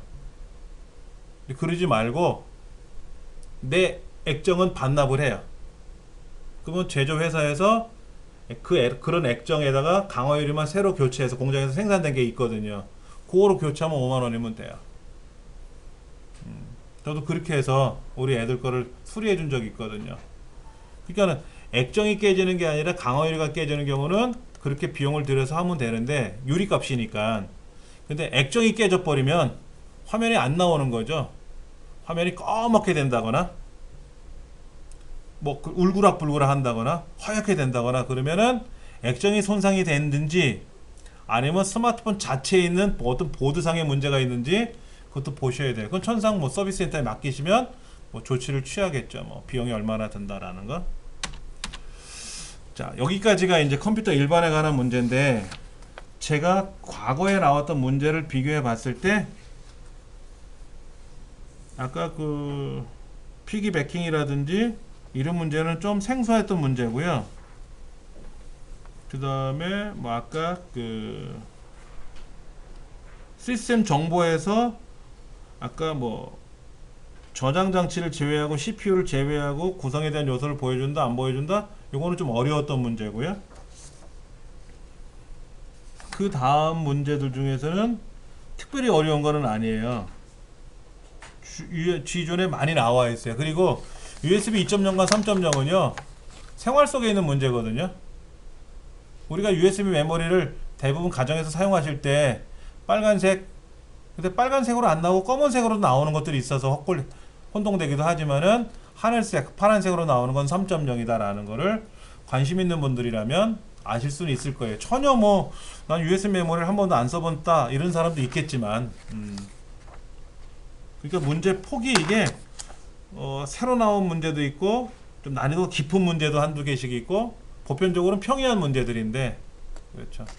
이런 문제들을 많이 보셔야 돼요. 여러분들이 많이 보셔야, 익숙하게 보셔야만이 다른 문제를 푸실 때도 지장은 없는 거예요. 정렬 기능에 관한 설명이 다 옳지 않은 것을 고르시오 라고 했어요. 머리글의 값이 정렬 작업에 포함되거나 제외될수록 설정할 수 있다. 사실은 우리가 블럭을 잡고 정렬을 명령을 걸면 대부분 머리글의 값이 정렬 작업에 포함이 되기도 하고 안 되기도 하고 그래요. 그걸 선택하기 나름이에요. 자, 내림차순 하면 어떻게 됩니까? 큰 게 위로 올라가야죠. 내림 차선은 큰 수가 위로 가는 거예요. 그럼 날짜로 보면 어떻게 돼요? 최근 날짜가 커요? 이전 날짜가 커요? 최근 날짜가 크잖아요. 그럼 최근 날짜가 위로 가고 이전 날짜가 아래로 내려가야죠. 근데 문제는 이전 날짜에서 최근 날짜로 정렬한다? 이건 오름차순이잖아요. 그렇죠. 그러니까 큰 수에서 작은 수 이렇게 표현하고 날짜를 표현했단 말이에요. 날짜. 그러니까 이전 날짜, 최근 날짜 이렇게 말로 풀어놓으니까 날짜는 어떤 게 큰 거지, 작은 거지 이걸 생각을 해내셔야죠. 그렇죠. 그 다음에 사용자가 지정을 해서 직접 정렬할 수도 있고요. 그리고 색깔을 가지고도 정렬할 수 있습니다. 색깔을 가지고도. 빨간색이 앞에 가고 노란색이 앞에 가고 이건 아니고 앞에 빨간색이 있었으면 빨간색이 위로 가는 거고 앞에 노란색이 있었으면 노란색이 위로 올라가게끔 할 수 있고.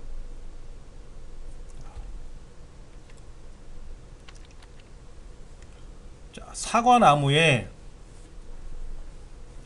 평균 수확량을 구한대요. 자, D 에버리지 나왔네요. D 에버리지. D 에버리지 나왔나? 한번 볼게요. A의 첫 번째부터 F의 일곱 번째까지 중에서 하나, 둘, 셋, 넷, 다섯 수확량의 평균을 구하래요. 조건은 뭐다? B1, B2 종류가 사과예요. 그러면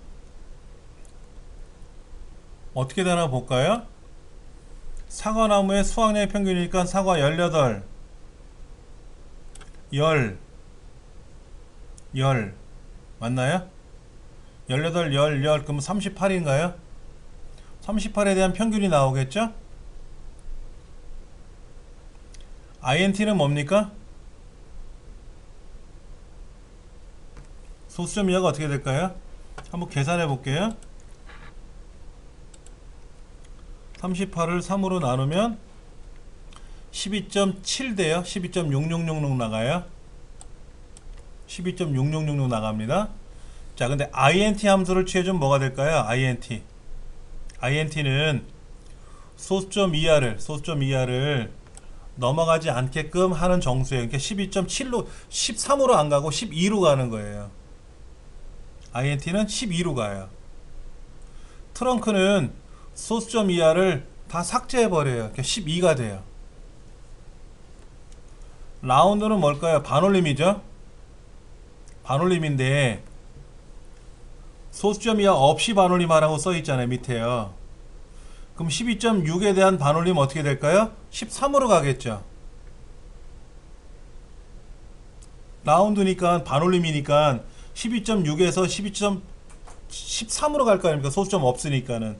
라운드 다운은 뭐예요? 소수점 이하를 무시하고 잘라버리니까 12가 됐죠? 그러니까 1번과 2번과 4번은 12고 3번은 13 되는 거예요. 13 되는 거예요.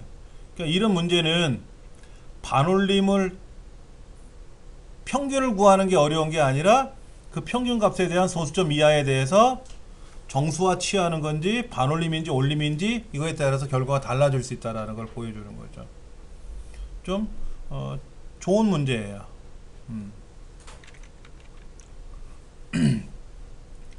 자, 엑셀에서 인터넷이 아니라 엑셀에서 삽입을 하게 되면은 삽입에 가면 어디에서 일러스트레이션 그룹에 가서 일러스트레이션 그룹이 여기 있네요. 그림 클립아트 도형 스마트 아트. 근데 워드 아트는 어디에 있어요? 텍스트 그룹에 있어요. 워드 아트는 글자를 꾸미는 기능이거든요. 그러니까 텍스트 그룹에 들어있어요. 일러스트레이션 그룹이 아니라 그래픽적인 요소가 아니라 글자적인 요소로 처리했나봐요. 그러니까 이런 문제는 이 메뉴판을 꿰고 있지 않으면 못 맞추는 거예요. 솔직히 어려운 문제죠 사실은. 그런데 이제 한번 이제 들으셨으니까 한번 이제 이런 문제를 보셨으니까 그 다음에 쉽게 하지 않을까 하는 겁니다. 자, 24번 근무기간이 15년 이상이면서 그랬어요. 이면서 그러면 근무기간이라는 거하고 나이라는 조건이 걸려 있는데 얘가 같은 줄에 들어 있어야 되겠죠?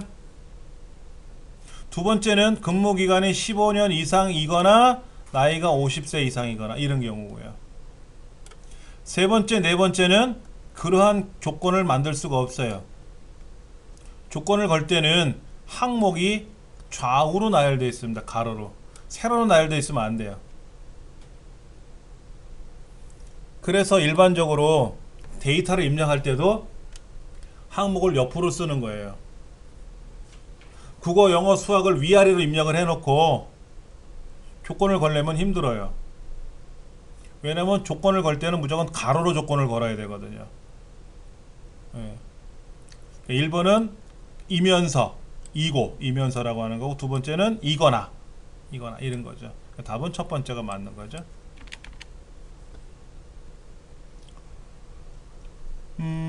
이건 뭔가요? 조건이 어떻게 걸려 있나 보세요. 고유 그랬어요. 고유. 여기 고유적인 게 몇 개 있어요?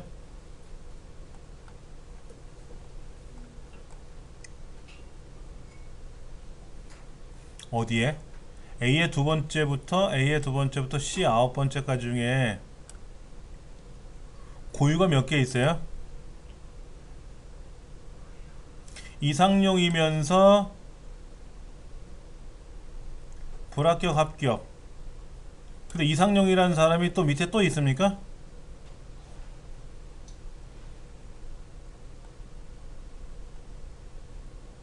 자, 그럼 이거 한번 보세요. A의 두 번째부터죠. 자, 성명 하나, 둘, 셋. 얘는 다 고유죠. 이게 몇 개예요? 하나, 둘, 셋, 넷, 다섯, 여섯, 일곱, 여덟. 그런데 지금 블럭을 이렇게 잡았다고요? 제 생각에는 이거 아닌가 모르는데. 답이 지금 몇 개라고 되어 있냐면 10개라고 되어 있죠? 여기 7명이죠? 여기는 뭐가 있나요? 불합격, 합격. 불합격이란 글자와 합격이란 글자하고 독립적으로 봤을 때는 뭐가 있어요? 여기는 이름이 7개가 다 독립적이죠? 고유하잖아요. 그럼 여기는 어떻게 되어 있어요? 합격, 합격, 합격. 다 합격이잖아. 합격이라는 글자 하나 하고 불합격이라는 글자 하나 하고 그러면 두 가지네 여기는.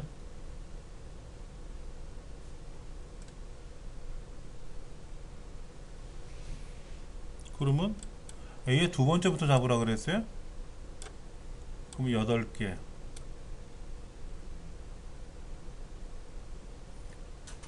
8개 합격 불합격? 아닌데 이게 뭐라고 써야 되나?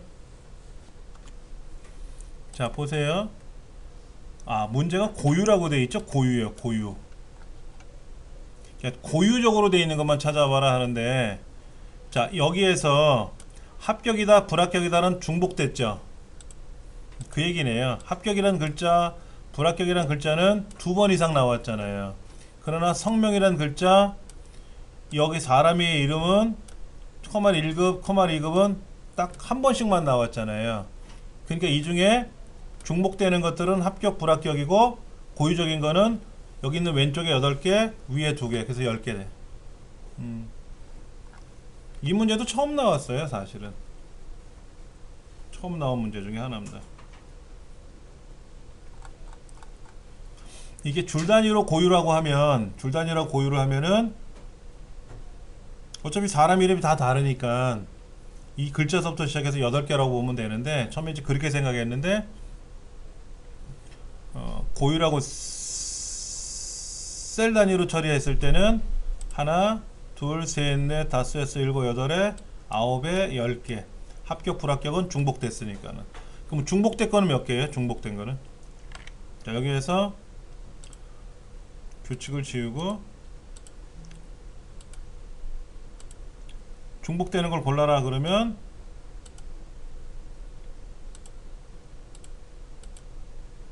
합격, 불합격은 중복돼 있잖아요. 이만큼 중복돼 있겠지. 그렇지. 그럼 얘가 총 몇 개다? 14개네. 그렇죠. 이때는. 네. 그렇게 보시면 되고. 자, 찾기 바꾸기. 찾기 바꾸기는 대소문자를 구분할 수 있어요. 영어권이니까 아무래도 개발하는 회사가 미국이잖아요. 그렇죠. 그리고 우리나라는 대소문자라는 말이 없지만 영문엔 대소문자가 있으니까 구분해서 찾을 수 있는 기능이 있어야 돼요. 그 다음에 수식이나 값을 찾을 수 있다. 메모 안의 텍스트는 찾을 수 없다. 한번 가볼까요? 찾기에 가서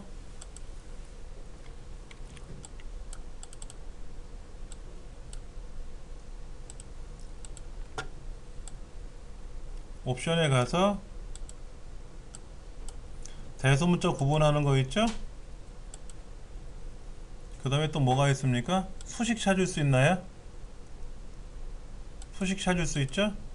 값도 찾을 수 있죠? 그 다음에 메모도 찾을 수 있어요? 메모도 찾을 수 있잖아요.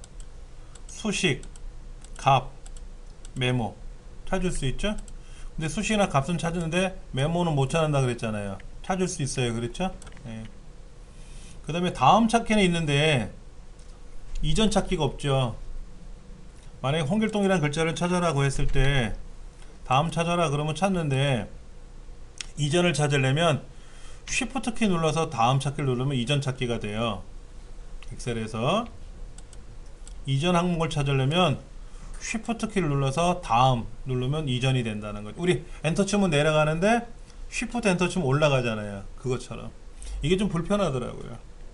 그 다음에 와일드카드 문자 써서 찾을 수는 있어요. 근데 와일드카드 없어도 찾을 수 있을걸요? 자, 만약에 제가 불이라는 글자를 찾으려고 그래. 불 여기 있잖아요. 여기 있잖아요. 그럼 다음 찾기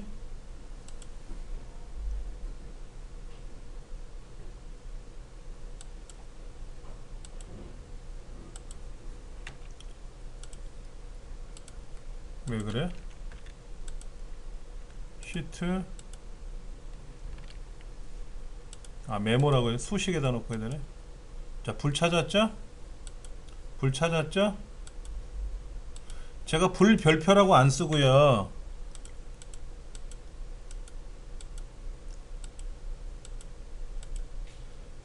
그냥 불만 찾으라고 해도 어떻게 돼? 불만 찾으라 그래도 찾잖아요. 그렇죠. 사실은 이 찾기에서는 와일드카드 이 별표를 쓰면 모든 것이라고 하는 걸 쓰는 거 있었잖아요. 이걸 굳이 안 해도 찾을 수는 있어요. 근데 이제 만약에 요 불의 위에 거를 찾고 싶어. 위에 거 다음 찾기 누르면 아래로 내려오는데 Shift 눌러 다음 찾기 누르면 위로 올라가면서 찾는다라는 거. 그거. 그게 약간 다르다라는 거. 바로가기 키. 엑셀에서 바로가기 키라는 건 뭐예요? 매크로에서 우리가 매크로 만들 때, 자, 매크로를 기록을 할 때 컨트롤 C 눌러라 뭐 이런 거 지정할 수 있다 그랬잖아요. C 이렇게 누르는 거. 대문자나 소문자 C 누르는 거. 근데 소문자 C를 지정해 주면 뭐예요? 소문자 C가 본래 컨트롤 C가 복사잖아요. 복사. 근데 제가 합계 구하는 매크로를 만들어 놓고 바로와 키를 C를 만들었단 말이에요. 컨트롤 C. 그러면 다음에 제가 엑셀에서 블럭을 잡고 컨트롤 C 누르면 복사가 돼야 되는데 합계라는 매크로가 작동될 거란 말이에요. 엑셀에서 기본적으로 지정되어 있는 컨트롤 C, 컨트롤 A, 뭐 컨트롤 V 붙여넣기 이런 것들이 매크로에서도 지정할 수가 있는데 지정할 수 없는 거 아니에요. 지정은 하는데 그것이 엑셀의 기본 기능보다 앞서서 움직인다. 즉 매크로로 컨트롤 C를 지정해 버리면 제가 블럭 잡아서 컨트롤 C 했을 때 복사가 아니라 매크로가 작동된다는 거죠.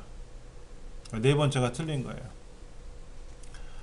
매크로에서 바로가기 키는 영문자만 돼요. 대문자, 소문자 안 해도 돼요.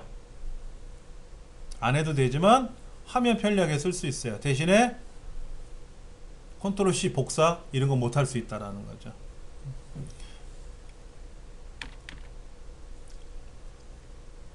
차트에서 계열의 순서를 바꾸고 싶어요.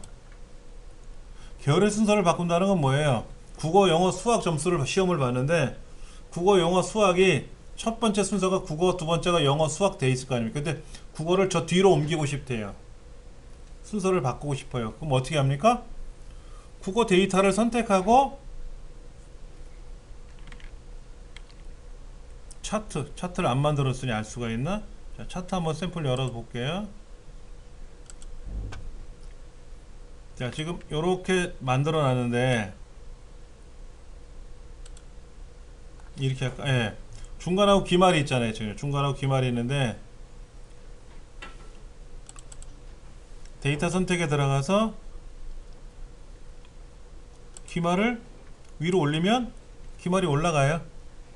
중간이 앞에 있었는데 기말이 뒤로 갔잖아요. 그렇죠? 바꿀 수 있어요. 순서는 바꿀 수가 있습니다.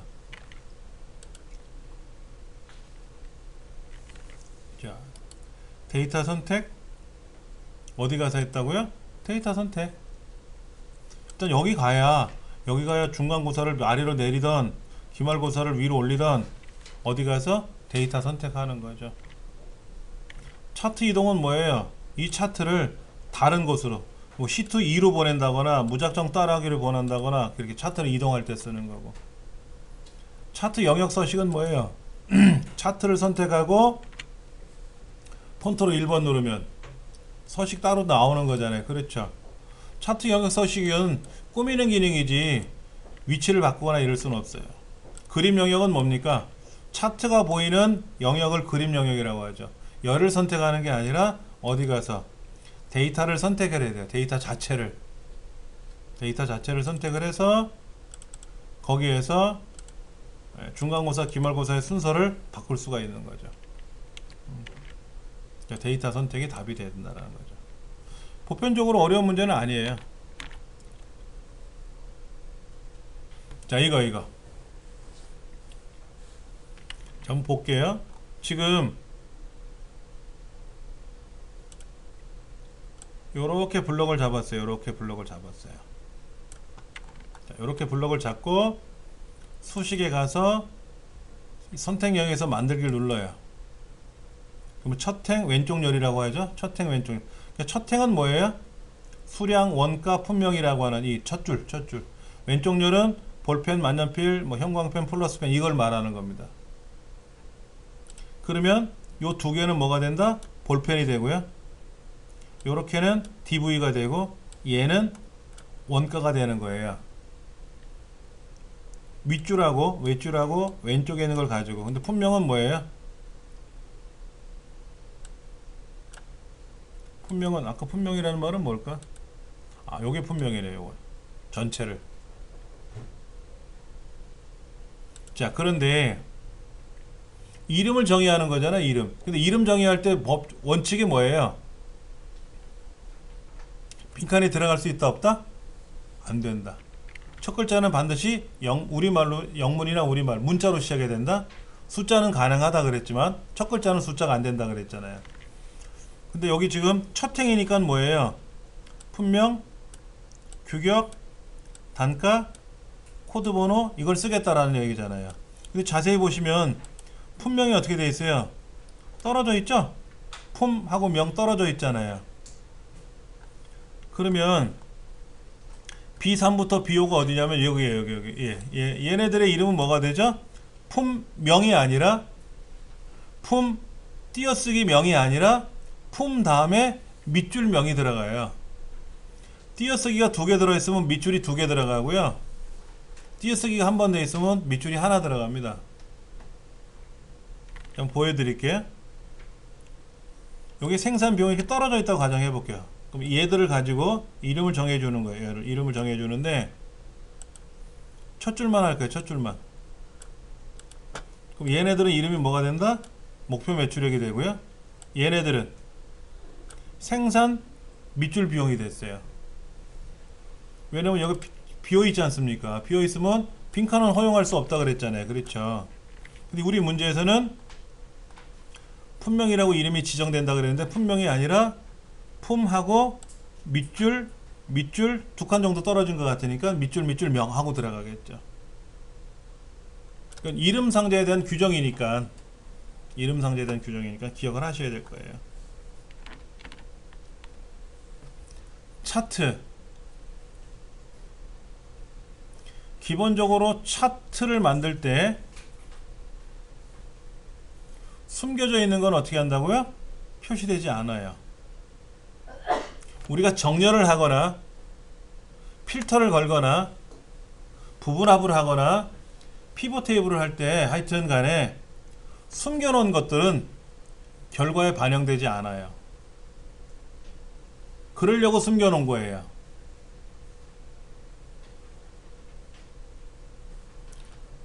자, 차트를 만들 데이터를 선택하고 나서 이렇게 차트를 이렇게 블럭을 잡고 나서 뭐를 누르면은요? Alt F1번, Alt하고 F1번 누르면 만들어져요? 만들어졌는데 어디 만들어졌어요? 별도의 시트에 만들어진 게 아니죠. 현재 시트에 만들어졌잖아요. 일반적으로 우리가 블럭을 잡고 삽입해 가서 차트를 만듭시다. 그래서 꺾은 선 그때 만든 거 기억나실 거예요. 그렇죠. 그렇게 만들어도 되는데 이렇게 만들어도 되는데 이거를 뭐로 Alt하고 F1번 누르면 알아서 막대 그래프로지만 만들어진다라는 거죠. 근데 얘가 어느 곳에 현재 위치 시트, 현재 시트에서 만들어진다. 별도의 차트 시트가 만들어지는 건 아니다. 이거는 우리가 무슨 그래프라 그래요? 방사형이라고 하죠. 방사형. 가운데를 기점으로 해서 밖으로 돌출되는 그래프 형태예요. 지금은 항목이 4가지가 있어요. 4가지. 개발부, 관리부, 영업부, 총무부 4가지가 있어서 사각형으로 펼쳐지고요. 만약에 부서가 3개면 삼각형이고 부서가 5개면 오각형으로 펼쳐질 겁니다. 중심축에서 바깥쪽 외곽선으로 나가는 축을 갖는가. 여러 데이터 계열에서 집계값을 비교할 때 쓴다. 그런데 여러 데이터 계열인 숫자 값의 관계를 보여주거나 두 숫자 그룹을 XY 좌표로 이루어진 하나의 계열로 표시되는 것은 아니다.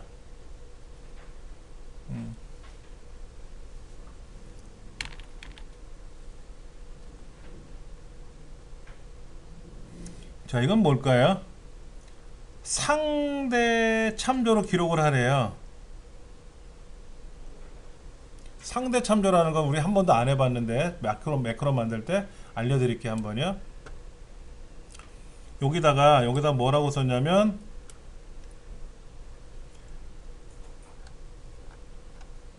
뭐라고 쓴 거 이렇게 입력을 했어요. 여기다 두고 이렇게 데이터를 입력했어요. 즉 나를 기준으로 오른쪽에 글자가 하나 들어가고 아래줄에 줄자가 3개가 들어가게끔 만들었어요. 그럼 C의 세 번째 있잖아요. 여기다 뒀잖아요.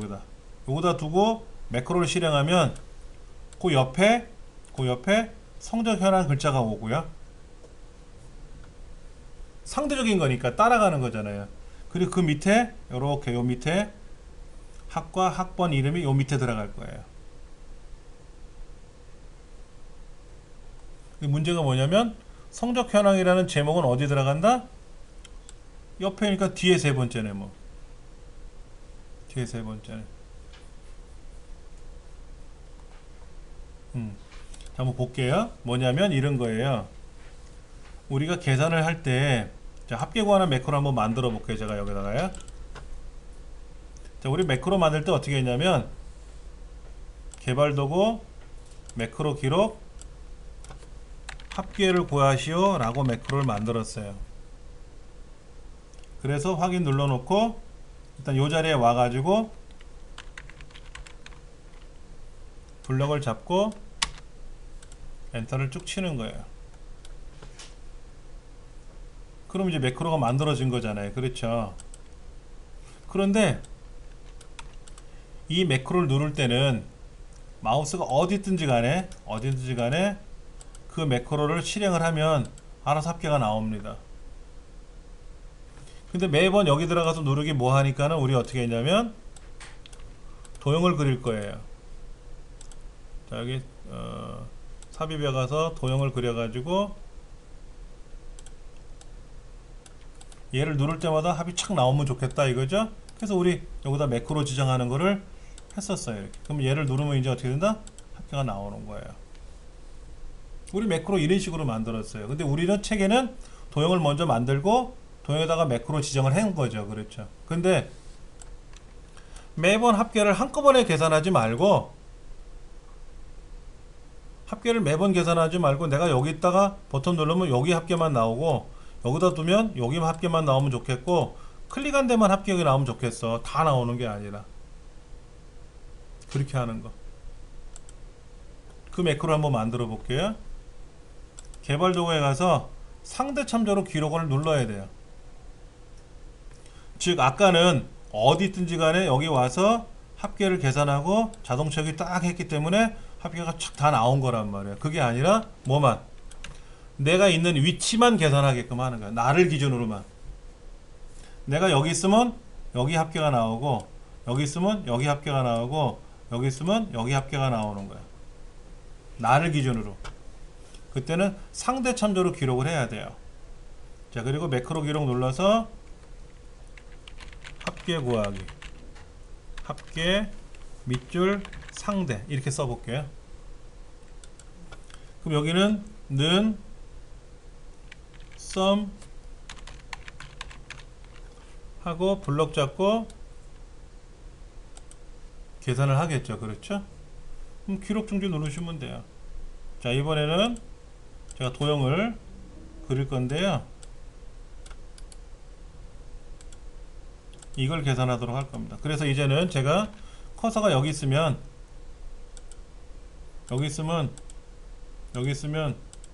막 여기 있으면 어떻게 돼요? 이것들이 합을 여기다 구할 거라고. 0이겠지. 그렇지. 상대적으로 따지는 거야. 여기 있으면 어떻게 돼요? 요렇게 합계를 구하겠죠. 왼쪽에 3개를. 그렇게 계산할 거란 말이야. 그래서 내가 원하는 위치에다 놓고 그 위치 합계만 구해라 라고 하는 거를 우리는 상대적 계산법으로 참조하라고 기록을 하라는 뜻이에요. 예.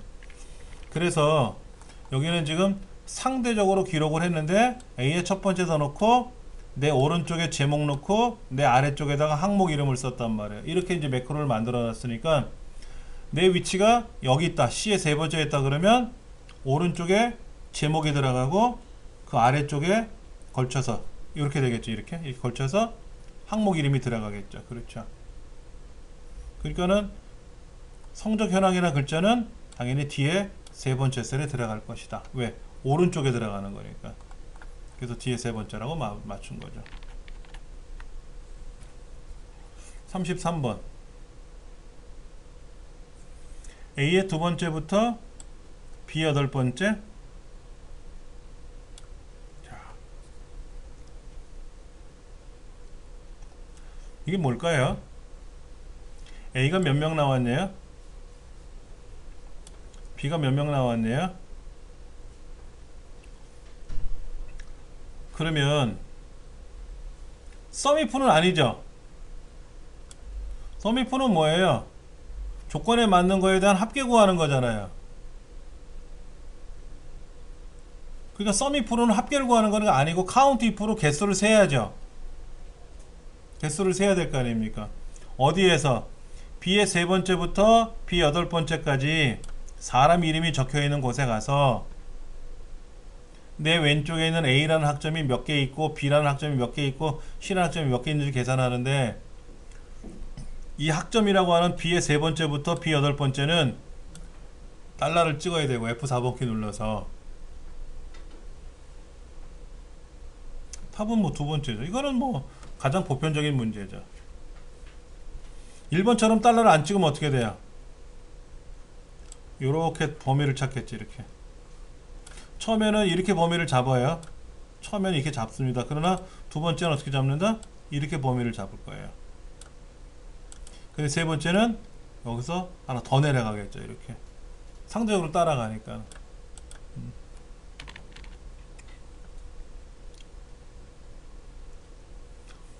눈금선이나 행렬 머리글의 인쇄 여부를 설정할 수 있다 없다? 셀에 설정된 메모를 표시된 대로 인쇄하거나 시트 끝에 인쇄할 수 있도록 설정할 수 있다. 인쇄 배열을 수동으로 설정할 수 있는데 10%에서 200%까지 가능하다. 볼게요. 엑셀에서는 인쇄 미리 보기가 있는데 여기에 페이지 설정이 있어요. 자, 이때 시트에 가보면 메모를 표시하는 방법이 있다 없다? 메모를 표시하는 방법이 선택이 안 돼요. 지금 문제에서 메모를 어떻게 표시할지 여기서 설명이 안 돼요. 자, 눈금선이나 행렬 머리글의 인쇄법을 설정할 수 없다? 설정할 수 있다? 눈금선 설정할 수 있죠? 없다고 했으니까 틀린 거고요. 인쇄 배열을 수동으로 설정할 수 있고, 인쇄 배열은 어디 있어요? 여기 있네. 페이지에 가면 제일 작으면 몇? 10. 가장 크면 400인데 200이 아니라 400인데요. 10%에서 400%까지 가는 거예요. 그럼 4번은 맞는 말이지 뭐.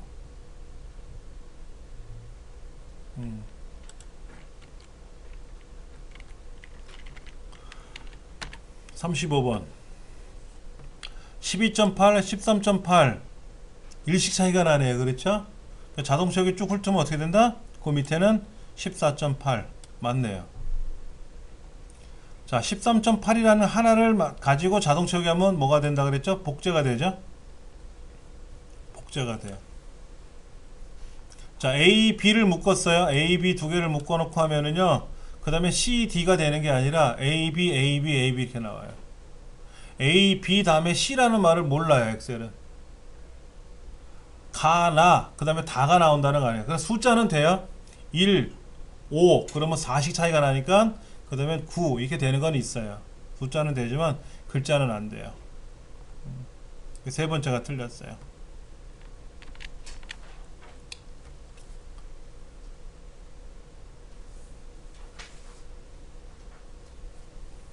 화면 상단의 제목 표시줄, 여기에 제목 표시줄이에요. 저 꼭대기가. 여기 뭐가 있는 거예요? 제목이 보이는 거죠. 현재 사용하는 프로그램의 이름 엑셀, 그리고 현재 사용하는 파일의 명 섹션 16번 문제, 이게 보이는 거예요. 그런데 작업 상태나 선택 명령에 대한 기본적인 정보가 표시되는 건 어디냐면 저 아래쪽 거기를 작업 표시줄이라 그래요. 제목 표시줄이 아니라 작업 표시줄이라 그래요.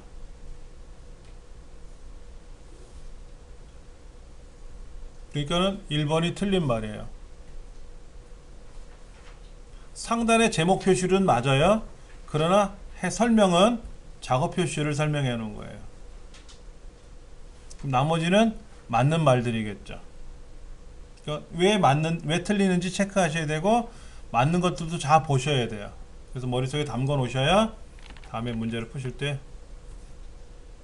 자, 판매 관리표에서 수식으로 작성된 판매액의 총합계가 원하는 값이 되기 위해서 예측을 하는 거예요. 예측. 목표값 찾기죠. 내가 매달 44,000원 내기 힘들어서 20,000원씩만 내고 싶다. 그럼 기간을 몇 년으로 조정해야 되느냐? 예측하는 거잖아요. 그렇죠. 목표값 찾기라고 하죠. 시나리오 관리자는 뭐 하는 거예요? 여러 상황을 만들어 놓고 그것도 예측은 해보는 거예요. 근데 수식으로 작성된 값을 가지고 예측하는 게 아니라 입력한 데이터가 결과로 어떻게 변할지를 보여주는 게 시나리오고. 그렇죠. 이게 뭘까요? A의 두 번째부터 B 여섯 번째를 선택한 후에 중복 제거를 시켰대요. 연도가 같으면 제거하래요.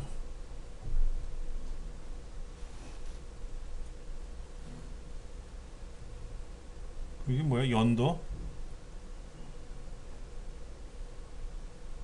그럼 8월 2일 그 연도라는 것 중을 중복된 거를 삭제하라는 뜻입니다. 중복값을 삭제하는 거예요. 그럼 보세요. 8월 2일 날이 하나, 둘, 셋이 있고 그 셋 중에 세 개가 중복되니까는 두 개는 없애야 되고 하나만 남겨두는 거죠. 그렇죠. 그럼 8월 3일도 두 개가 중복되네요. 그렇죠. 그럼 하나 없애면 8월 2일 날 거 하나 남고 8월 3일 날 거 하나 남겠죠. 그러면 마지막에 남는 거는 두 개 남겠죠.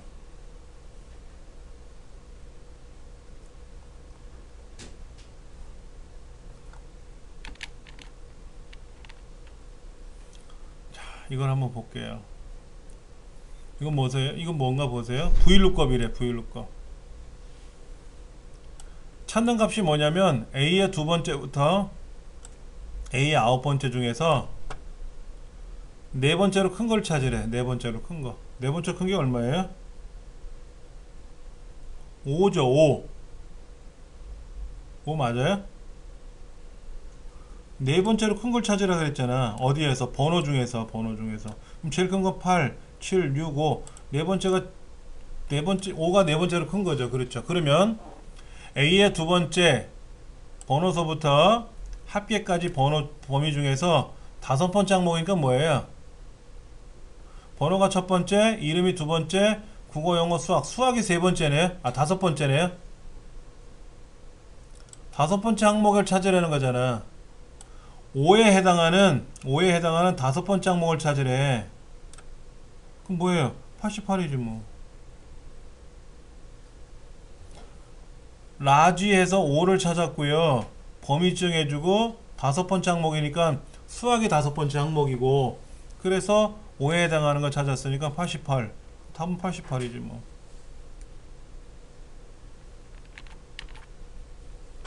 틀 고정. 워크시트를 스크롤할 때 특정 행위나 열이 한 자리에 계속 표시되도록 선택할 수 있는 기능이다. 어떤 거를 말하는 거예요? 자, 제가 이렇게 휠을 굴리면 올라가죠. 올라가니까 이게 무슨 과목이 무슨 항목인지 모르잖아요. 그리고 옆으로 지나가면 사람 이름이 지나가 버린단 말이에요. 그래서 여기다 놓고 보기에 가서 틀을 고정시켜요. 그럼 얘를 중심으로 위에 거, 왼쪽 거는 안 움직이더라 이거죠. 그러면 얘를 취소할 땐 어떻게 취소해요? 어딜 더블 클릭해요? 더블 클릭하냐고. 틀 고정을 취소하면 돼요. 아무 데나 놓고 틀 고정을 취소하면 돼요. 그 다음 창 나누기를 해볼 겁니다. 창 나누기. 창이 나눠졌는데 이 창을 나눈 거를 해제하고 싶으면 여기를 더블 클릭하면 사라져요. 틀 고정은 아무 곳에나 선택을 해놓고 틀 고정을 취소하면 되는 거지 더블 클릭하는 건 아니에요. 창 나누기를 하면은 아무 곳에 더블 클릭이 아니라 그 경계선을 놓고 더블 클릭을 하면 고정이 나눈 게 취소가 되죠. 근데 그걸 무시하고 막 설명을 섞어 놓은 거예요. 맞아, 어디 더블 클릭한 것도 배운 것 같은데 뭐 이렇게 명확하게 모르면 못 푸는 거예요. 근데 이 틀 고정은 인쇄할 때는 적용되지 않는다. JPG라고 돼 있어요. JPG가 뭐예요? 정지사진 표준을 해요. 정지사진. 우리가 사진 착각 찍잖아요. 디카로. 그럼 그게 JPG라는 이름으로 저장이 돼요. 근데 JPG 네 글자잖아요. 그래서 JPE 앞에 세 글자로 저장이 됐다가 JPE하고 불편해. 그래서 JPEG나 JPG나 발음이 비슷하니까 요 이자를 빼자. 그래서 JPG로 저장이 되게끔 이제 바뀐 거예요. 자, 근데 JPG는 저장을 하게 되면은 압축을 해서 저장하게 되는데 멀티미디어 데이터들은 손실 압축을 해요. 손실 압축이 뭐냐면 좀 깨지는 거예요. 색상이. 근데 얘도 비손실 압축 방법이 있긴 있습니다만 비손실 압축을 하면 시간이 길어져요. 그리고 돈을 내야 돼요. 특허 사용료를. 빨리 저장해야 되지 않습니까? 착각 찍고 또 다른 사진 찍어야 되니까 빨리 찍어야 될 거 아닙니까? 그래서 손실 압축 방법을 사용할 수밖에 없더라. 그 JPG, JPEG, JP라는 이름으로 사용을 했다. 그리고 사진을 전송하는 데서 많이 사용한다. 그리고 GIF나 PNG에 비해서 품질이 매우 우수하다 그랬는데, PNG는 뭐냐면요, 비손실 압축 방법을 써요. JPG는 손실 압축 방법을 써요. 그럼 어느 게 품질이 우수해요? PNG가 우수하죠. PNG는 착각 찍을 때 쓰는 게 아니라 그렇게 찍은 사진을 가져와서 포토샵으로 고칠 때, 고치고 나서 저장할 때 쓰는 거예요. 그러니까는 PNG로 저장을 하는 거는 컴퓨터로 저장하는 거예요. 작업을 하고 나서. 그래서 어떻다? 빨리 저장되죠. 기계로 찍는 게 아니니까는. 그러니까 품질은 PNG가 훨씬 나아요. 당연히 날 수밖에 없어요. 자, 영상의 표현과 압축 방식들에 대해서 관여하지 않으며 전자상거래, 전자도서관, 디지털 방송 이런 곳에서 사용하는 방식이래요. 이거를 MPG-7이라고 합니다. 그리고 스마트폰은 MPG-4를 쓰고요. 스마트폰은 MPG-4를 쓰고, 전자상거래 같은 경우에서는 MPG-7을 쓰고요. 그런 게 있다더라 하는 거. 웜. 정보 보안을 위협하는 것들이 뭐가 있어요? 바이러스, 웜, 뭐 해킹 툴 이런 것들이 여러 가지가 있는데, 바이러스라는 것은 우리가 많이 들어보셨잖아요. 바이러스는 어떤 것들입니까? 남을 해치는 거죠. 그래서 내 컴퓨터에 바이러스가 감염되면 이 안에 있는 데이터를 상하게 만들어요. 삭제시킨다거나 안에 내용을 고쳐버려 갖고 못쓰게 막는다거나, 그게 바이러스예요. 그런데 웜은 뭐냐면 바이러스처럼 생겼는데 그냥 가만히 있어요. 어느 프로그램이나 데이터를 고생시키지는 않아요. 근데 자기 자신이 막 늘어나요. 그러면 이 웜이나 바이러스는 주기억장치에 있거든요. 보조기억장치에 감염되어 있던 거를 모르고 꺼내 쓰는 순간, 인터넷상에 넣는 바이러스 걸린 걸 모르고 꺼내 쓰면은 그게 주기억장치로 들어왔다가, 이 주기억장치에서 엑셀을 실행하다가 바이러스 걸렸으면 그 상태에서 아래 한글을 실행하면 또 어떻게 돼요? 아래 한글에 바이러스가 또 들어가는 거예요. 근데 웜은 어떤 프로그램에 감염되는 게 아니라 주기억장치에서 자기 자신을 막 늘려요. 계속 늘려요. 늘어나다 보면 어떻게 됩니까? 주기억장치 공간을 벗어나 버린단 말이에요. 용량을. 그럼 주기억장치는 공간이 한정되어 있잖아요. 보여드리면 요게 주기억장치 공간이에요. 여기 이 주기억장치 공간이 계속 늘다가 저 꼭대기까지 올라오면 어떻게 돼요? 더 이상 일을 못하죠. 그럼 컴퓨터가 멈추는 거예요. 껐다 켜져요. 계속 그런 일을 시켜요. 웜에 감염되면은 막 주기억장치가 늘어나면서 공간이 없어지니까 일을 못해요. 엑셀도 못하고 뭐도 못해요. 그러다가 그 일조차도 못하게 돼서 껐다 켜지게. 그럼 또 껐다 키면 또 꺼지게 되고 일을 못하게 막는 거예요. 그런 것들이 웜이에요. 그래서 남들을 괴롭히는 거예요. 그게 분산 서비스 거부 공격, 디도스 공격이라는 거. 뭐 버퍼, 오버플로. 버퍼는 임시 공간인데, 임시 공간이라는 건 뭐냐면 내가 그럼 복사된 내용이 어딘가에 보호가 돼 있다가 붙여넣기 하면 그때 들어오는 거거든요. 근데 그런 임시 공간들을 오버플로 넘쳐나게 만들어 버려요. 그러니까 복사를 아무리 눌러도 어떻게 돼요? 복사가 안 돼요. 그럼 애먹는 거죠. 그렇죠. 그런 것들. 근데 트로이 목마는 뭐냐면 숨어 있어요. 그 트로이 전쟁이라고 하는 옛날 이야기에 나온 것처럼, 트로이 전쟁에서 도저히 이길 수 없다고 생각하니까는 목마를 남겨놓고 도망가는 척 하잖아요. 그 목마 안에 병사를 숨겨놓고.